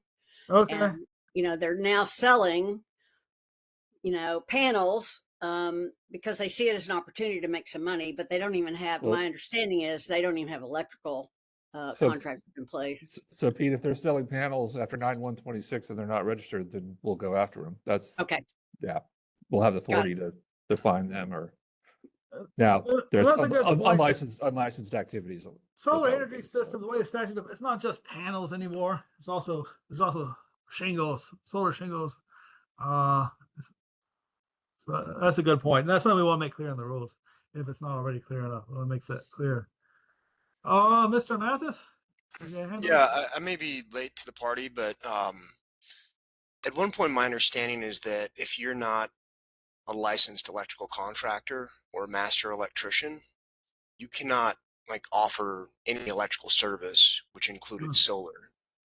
So we're now, maybe I just worked outside of Texas for a little while, but what there seems to be now that we are allowing that, and we're allowing it to be, I don't know if I'm saying it right here, but unregulated until 2026, whenever this goes into effect. So now, right now, just anybody is able to offer solar, residential solar in Texas? I think as far as the actual installation goes, that falls under our electrical statute. So as far as selling the solar, right now you don't need a license to sell the solar. Installing the solar, I think we have Larry here. I don't know if he's still here, but I think we've taken the position that the installation of the solar energy system is a practice of electrical contract. It falls under our statute, and we could go after them for acting as an electrician without a license, basically. And as far as the solar shingles goes, my understanding is putting the shingles on is not being an electrical contractor, but actually plugging them into and electrifying Yeah, them. I just meant in general, like offering to sell somebody a turnkey solar electric system that includes the installation. At one point, the TDLR viewed that as purely under the purview of an electrician, a licensed electrician. And that's changed now. Maybe I can No, go. no. I don't want to Larry's, hijack this meeting with background on this, but oh, that's great. Larry, you got your hand up. Go ahead, take it away. Sure. No, Mr. Mathis, the 1305.151 says in order to perform or offer to perform. So if they're going to offer the electrical installation, the labor portion of it and all that, they're going to have to be an electrical contractor. Anybody can sell a product or the lease product or whatever. They can sell their panels and everything like that. But at that point, they cannot offer what we say a turnkey package, where it also involves the electrical contractor. So once they sell their product, then an electrical contractor will have to give a proposal or invoice for the installation of the product. But like Home Depot, Lowe's, they sell electrical equipment and electrical products all day long. It's the performer offer to perform that electrical installation. That's where the electrical contractor comes in. so, yeah, However, thank you. I will, But excuse I'm me, still I will, confused. Like, I'm interrupting. are you saying that there are people out there just like, for instance, you could be a solar distributor, and I know folks that work in this business, and they just sell the equipment, and they say, go find somebody to do the work, right? But there are this whole class of people that are selling, not like Home Depot, selling you a disconnect switch and some wire, but selling you a PV system, which is an installed product. If they are, if that contract has the installation in there, then they would be in violation without having an electrical contractor license. Is that not what we're talking about right now? I'm just, I don't want to, again, I don't want to, I'm just a little confused. At one point, I feel like the TDLR was very, very specific about this and that it was not allowed. But by my reading up on the background of this bill and what I see in it, it seems that right now we are allowing people that are not licensed contractors to sell solar system installation services. I didn't think that this law had the installation services. This was more like the contract of the system. The installation would definitely have to be from an electrical contractor. And that's a good point, because those two statutes sort of interface. So, and that's correct. So the solar statute 1806, it requires that the installation is performed by an electrical contractor. That has to be in the contract. You have to identify which electrical contractor or a list of them that you're going to pick from to do the installation. And it's also a feature that you'd violate 1806 by letting someone who's not a licensed electrical contractor do the installation. But as far as the actual work of the installation, that falls under the electrician statute. And selling the system, right now, you don't need a solar sales registration to sell the system, but the offering to perform the installation, that probably runs afoul of the Electrical Licensing Act, which Larry's an expert on. And that's really why this law exists, is to get rid of that confusion about Brandon, about the retail side of it. The department's position for as long as I've been here has been the retail side of it is not something we regulate. It's only the offer to perform and the performance. So the sales part, the salespeople, we don't have authority over that. And that's really why 1036 came into existence, was to give us authority over the whole universe of it, basically. Yeah, thank you very much. Yeah, yeah. Ms. Parsons, I know you had some thoughts. You want to jump Yeah, in? there's a big problem out there now with roofers coming in and doing replacement after hail damage, selling solar, and then not doing it correctly. They don't even have an electrical contractor on site. They're breaking all kinds of rules, and just making sure that we can kind of capture some of that as we move forward too. Yeah, and so I think that we don't necessarily, based on your comment earlier, have to have a regulation of roofers, but the act of installing or selling this, it could be a violation of that. So we would be able to have authority over those most likely because of the work that's being performed in that scenario. So that goes, and Pete, that goes for right now. If somebody's doing electrical work right now, solar or non-solar, whatever, if there's a roofer out there doing electrical work, file a complaint with TDLR, because we want to know about that. Yeah, that's already a violation. So yeah. Got it. I'll spread the word. Thanks. Yes, ma'am. All right. Well, I know this is a big item. Writing the rules is probably the most important task this work group has. Drafting the rules for the program, which are going to really set the backbone for how this program works and the ins and outs of the program. The educational materials are also important. The enforcement guidelines are also important, and the required disclosure form is important. But the drafting rule is very important. So we can't finish drafting the whole rules today, but I want to answer any other questions you have about the rulemaking process, or some general questions about how, what we envision being in these rules, before I move on to the next item. So any other question or comment before we move on? I see Mr. Nance, you got your hand up. Yeah, this is a question about the subgroup responsibilities and the required disclosure. So the required disclosure that would be provided at the time of the contract, do you anticipate that would be developed by consumer outreach subgroup or compliance and standards? I can take that one. I believe that we're going to say that one's going to be in the consumer outreach, which you will most likely be nominated to be a part of, I would assume. So.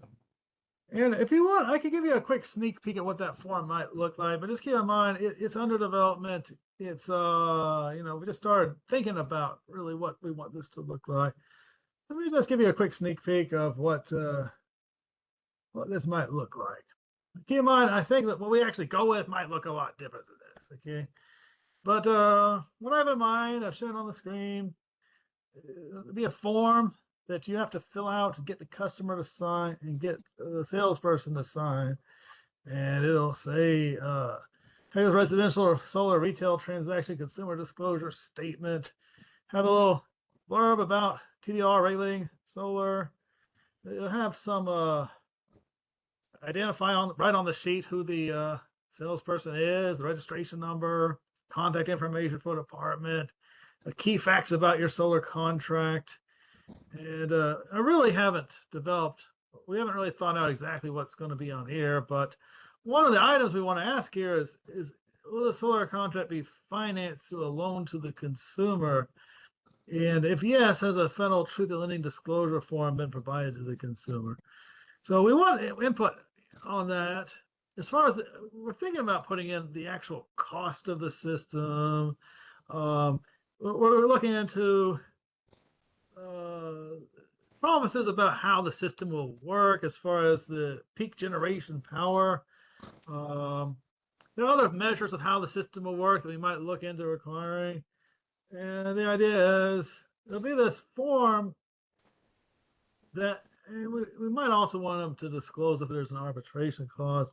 We might also want them to disclose if the contract includes maintenance, if it provides for interconnection, if there's battery storage.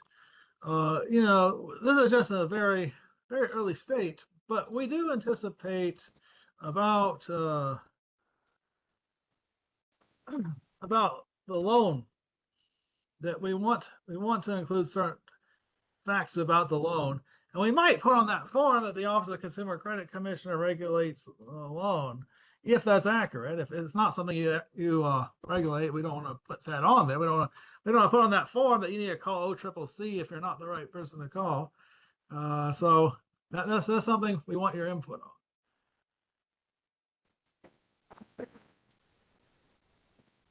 Shall we move to work groups? I think so. Yeah. Okay.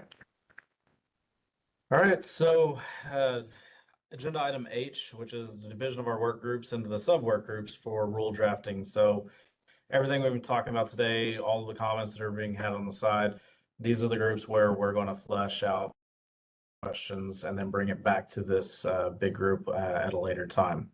So first up, and we're going to look for, we're going to try and limit these groups to about 5 people and no more. But we want to have as many people get into the different groups or subgroups as possible that they are interested in. So the first one I'll talk about will be consumer outreach.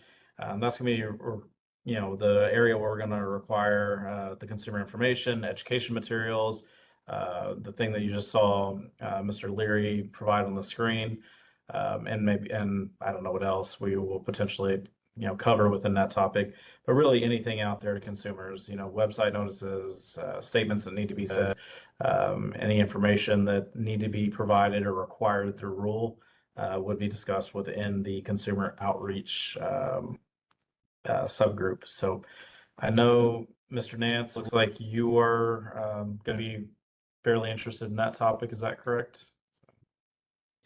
That's correct. Well, I was kind of interested in the disclosures that have to do with the financing side, which it looks like touches on both consumer outreach and compliance and standards. So I guess I'm interested in a way in both of those, but yeah, definitely interested in the required disclosure and what that might trigger under the Truth in Lending Act for, like, if you disclose one piece of information, does that about a credit transaction, does that mean you have to disclose other pieces? So yes, short answer.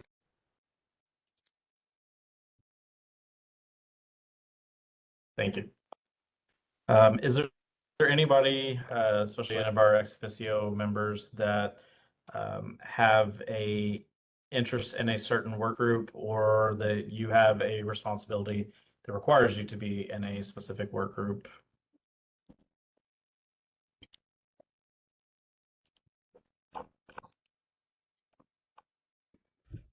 Yes, was struggling to find out this is Mike with the PUC, the consumer outreach. I think we're required to participate in that portion.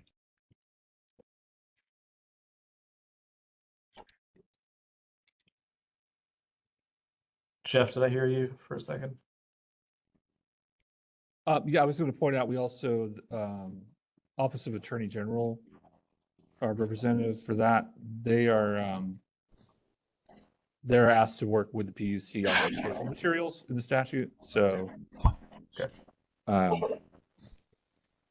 I'm sorry, I forget the name off the top of my head. That's me. It's Jennifer. That's I you. didn't want to Jennifer, interrupt. yes. I was going to Yes. go now. Sorry, Jean. Okay. I think Perfect. we're going to be in the same situation as the OCCC. Yes.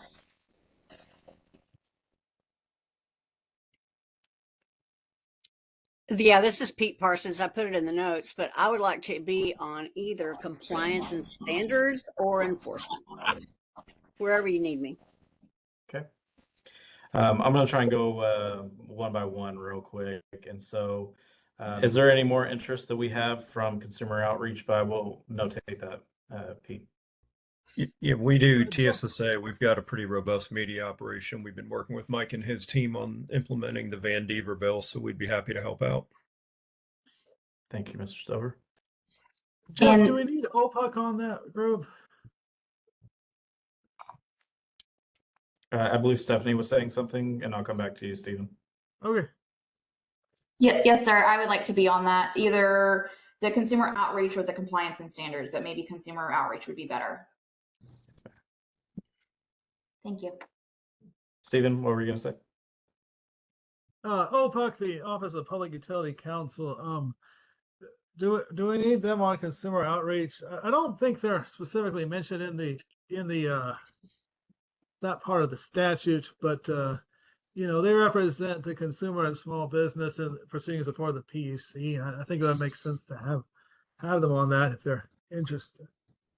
Yeah, hey Steve, I just need to run that up the flagpole to the public counsel to see which group he wants us in. Okay. I just can't get a hold of him at the moment, so we will probably have to get back to you on that. Okay. No worries, sir. Thank you. Mr. Mathis, if your hand's up, I don't know if that was from earlier or not. Okay, thank you, sir. All right, we'll move on to registration. So registration is going to be kind of our licensing requirements, any recommendations to be on the application, fees, or any other administrative matter that may be on there. Stephen talked about, we looked at potential for bonds, other requirements. So anything in there that you may feel would be relevant to a solar retailer or salesperson registering with TDLR will be grounds for discussion in that work group. Have any volunteers or interest in that one? I have a question. I can be on that one. How often do you expect these groups to meet, Michael? It's a good question. We're going to talk about that here after this, which would be when we would have these work group meetings. We've also been talking on the side about when we would have another meeting of this size as well. A lot of times it really comes into, we will set that first meeting with the group for a couple hours, figure out how much we can get done. Sometimes we may be able to knock everything out, and sometimes we may get so far into the weeds or start unearthing things that we may set meetings as regularly as possible. I will be clear as mud on this and say that TDLR staff will meet as much as we absolutely can. This is a priority for us to make sure that our bill implementation teams meet, knock these out. And while we have until June of next year, there is, of course, all the time that the rules have to be posted, comment periods, everything else. So we want to work on this as quickly as possible.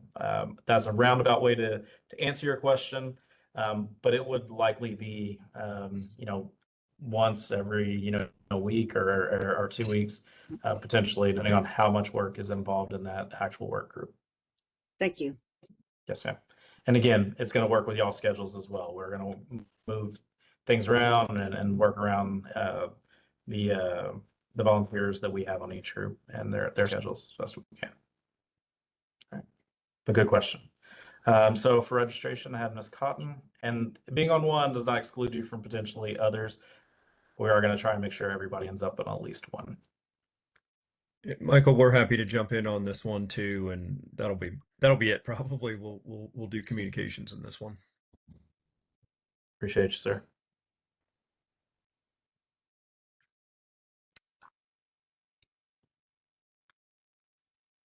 All right, we'll come back to this one then, because seems most people are probably looking like they want to be in the compliance and enforcement ones. So compliance and standards, we'll do that one next. Compliance and standards, that's going to be a review, make recommendations regarding compliance, code of conduct, required contract provisions, and other matters. This one does tend to be pretty generic at times. We are going to try not to step on the toes of any other groups. So if it starts lending into an enforcement discussion or anything else, there won't be enforcement personnel in there. So we would, if we had items that were brought up, stuff we can take into the other work groups, but we want to really stay within those compliance standards, like what should they or should not be doing at that point in time. So I know I have a lot of volunteers for this. I already have Mr. Nance and Jennifer. I'm going to butcher your last name, so I'm just going to leave it with Jennifer if you're okay with it. Again, already for this due to their ex officio requirements. But anyone else that is interested in this work group at this time? So I see Mr. Mathis. I'm actually happy to serve on both compliance and standards and enforcement. I'll make it work. And I know Mark Bench was also interested in either one of these as well. I'm not sure he Yeah, can do time both. wise though, time wise for me though, I can't do both. I'll stick with number 3, compliance and standards, and then Pete, you can coordinate with me on anything you think I need to get involved in. You got it. So I have interest from Ms. Parsons, Mr. Mathis, Mr. Bench. Anyone else for compliance and standards? Mr. Matheny.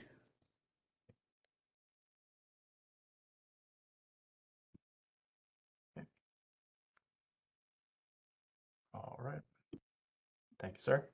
All right. And lastly, with the enforcement group, this is with our enforcement personnel, our prosecutors, everything else, looking at any kind of standards that, prohibited acts, penalties. This is where we derive our penalty matrix from. So determining what a violation looks like, what class that violation is, how much should those fees be, what tools administratively or other sanctions may exist for us, and development of all of that. So at this time, I have Ms. Parsons and Jennifer for the enforcement work group. Who else would be interested in this work group at this time? Mr. Matheny.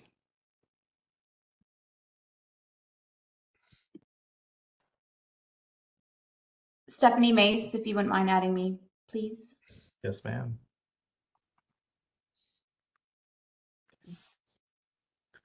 Anyone else?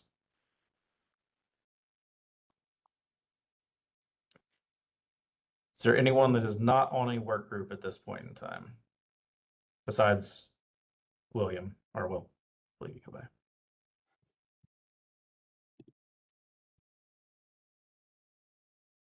Okay. I think we have everybody on at least one work group at this point in time. Alex, did you get everybody written down? We'll confer Yes. on notes to make sure. Okay. And then I would like to just point out that we do have one voting member who is not at this meeting. And so if we need to circle back with them for one of these, we could do that. They can be voluntold into registration. That one's fairly light. So. There we go. I have a question. So just because you're not on a work group, and my apologies if you've already said this, just because you're not on a work group doesn't mean you won't receive updates on what's happening, right? Like they'll still be debriefing or sharing what's being discussed in these general conversations. Yes, ma'am. What we would like to have happen is after these subgroups meet, we would actually like to have those subgroups come back, having a selected member to bring back those findings. We're going to meet as a group to go through, see everybody's comments, everything else. So you will see the entire role package and all the discussions and what decisions were made and why they were made at that time. Is that correct, Jeff? I don't want to misrepresent that. Yeah, I think the idea is we're thinking the larger group would come back in about a month, and then the smaller groups, that gives the smaller groups about a month to figure out a schedule to meet in between, and then come back to the larger group with their findings, with their recommendations. So, and then we'll see how many more we need to have. We get everything done the first go around, we'll all take off for Christmas. So just some incentive, Perfect. Did that help you, Ms. Mace? Yes, thank you so much. Perfect. All right. Okay. All right. Well, Alex, I think we've got our members from there. So are you ready to move to the next agenda item? I am. And this is for agenda item I, closing comments. Mr. Neese has his hand up. Yeah. Oh, I apologize. Oh, yeah, this was more of a meeting administration question. So I saw on the website for this work group, it says all work group meetings will be recorded and posted on TDLR's YouTube channel. So I just wanted to check. So the meetings are not live public, but they'll later be posted to YouTube. Is that right? And is that what's going to happen for the meetings of this larger group? And then will that also happen with the subgroups? Not with the subgroups, only this group, this larger group. Yeah. They'll just be on Okay, our thank you. archived videos for reference. Got it. Thank you.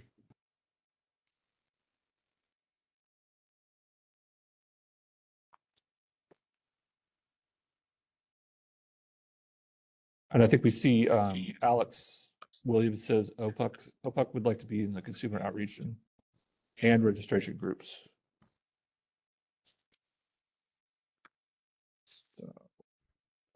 And Stephanie, I would be available to answer any questions in the interim. So you and I can talk in the interim to make sure you're feeling like everything's being covered from your end. Thank you, Pete. All right, perfect. Okay. All right, so closing comments, as appears to be me as well. I'm doing too much talking today. So in our closing comments today, and we do have our next discussion where we're going to set dates and times and everything else here in a second. But I wanted to close out today. I know that we didn't get into every answer and everything else, but this is really a chance for us to get together, get to know each other, understand our strengths, weaknesses, and what we're all bringing to the table. I'll speak for TDLR here and just say we're super excited to have every one of y'all here. I can already tell you're passionate, you have a lot of information to share, and we're going to be better for having every one of y'all providing us information in these subgroups. We've done this time and time again. I think it's one of the things that makes TDLR so successful is the fact that we have people like you all that help us design these rules and get them to a place where they need to be. So I'm eternally thankful for y'all's service today, and look forward to setting these subgroups and our next big work group meeting for everybody here. Fantastic time getting to know y'all and really looking to diving into this a little bit further. Please understand these are draft rules. They're not to be shared, general public and everything else as we get into these discussions. I know everybody probably knows that already. You're all talented professional individuals. Just want to make sure I throw that out there. But again, thank y'all, and I'm very excited to work with my team and you all moving forward to develop these rules. Jeff, anything you want to add into that? Or I think you covered it all pretty well. Yeah, thank y'all. This has been like I said, it's been a long haul for some of us. It's been a couple of years on this, and to see it get to this point is really rewarding. To see everybody together and gonna make some improvements on this. So thank you all very much. And if you need anything, I think most of y'all have my contact info for me bugging you to join the group. Feel free to reach out anytime and let me know if you need anything. And Stephen, you want to say any closing comments? Oh, just I look forward to working with you all. It's a great experience. It's a new program. We're always taking on new programs, and it's kind of unlike a lot of. It's got some elements of consumer protection, some elements of electricity. So it's a real mix, and I'm excited to be a part of it. I'm excited to hear all your feedback, and thank you once again for being a part of it. all right, thank you, Stephen. And then so I guess our last discussion is going to be date, time, location of the next work group meeting. And then we'll talk about scheduling the subgroups as well. Jeff, Alex, do y'all want to talk about the next major work group meeting, and then we'll kind of work backwards into the subgroups from there? So, okay. I believe the date that we were looking at, and again, I know this gets into the holidays and everything else, was December 10th. Is that the next meeting date for this big group that we're looking at? Is that correct, Alex? Yes, that's correct. December 10th. I know it may be hard for everybody to check their calendars at this moment, but is that a potential date that works for most people on this call, or everybody? Okay. Yeah, that works here. Okay. Perfect. Works for me. Thank y'all. Alex, I believe you'll be setting all these meetings. Is that correct? That's correct. I will be, once we get closer to that, we'll get that set up with the same setup as here, I believe, is the WebEx. You'll receive a notification of just like, with this one, when that meeting is going to be, and the link, you'll get the working day before the meeting. Perfect. And of course, you'll get any any documents that need to be forwarded to you, you'll get that before as well. Mr. Bench brought up in the chat that SEIA has a quarterly board meeting all day on the 10th. So Mark, you'd be excused then. You get to get out of that all-day meeting and do this one instead, right? So one thing with this, because it's a work group and non-advisory board, it's a lot more formal. We had discussed this with our general counsel. If you want to send a proxy, that's fine. To take notes and cover for you. So just throwing that out there. I will tell you my priorities are here. So I will make accommodations if needed to be here with y'all, and SIA can have their fun meeting. Just wanted to put that out there in case there were any other SIA board members on here. I don't think there are, but just checking. No worries. Thank you, sir. Thank you. All right. And then, like I said, Alex will reach out to y'all and send a meeting invite for that. Regarding the subgroups, I think it's just in everybody's interest of time and efforts if we reach out to the subgroup members and work around their schedules to set those meetings. So we'll reach out independently for everybody to figure out, those 4 or 5 people in each work group, the days that work best for them, and set those if that works for everybody on the call. Okay. All right. Hey Ford, could you explain that a little more on like how that's going to work with? Will there be a licensing person that'll be leading the registration? Oh, my apologies. No, yes, it's fine. Yes, so there are a few key TDLR personnel that are going to be subject to every different subgroup out here, just because their expertise, their job knowledge, or their job requirements require them to be a part of that.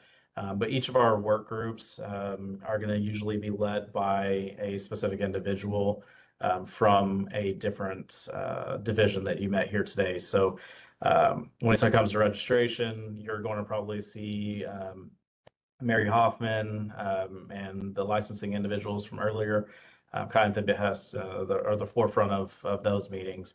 Likewise, if you are in part of the enforcement plan, there's going to be enforcement personnel helping to lead that. And of course, our general counsel, Stephen Leary, is going to be there because he's going to be taking in all of the draft information for the rule package that's going on. Is that kind of what you're looking for there, Jeff? Okay. Yeah. So it will not just be just you all. It is going to be TDLR staff that's on this call, and potentially some others that are joining you in those work group discussions. So. All right. Thank you. All right. Okay. Well, thank you, everyone. See you next time. All right. And we are adjourned. Thanks, everyone. Thank you, Alex. Thank you. Thank you all.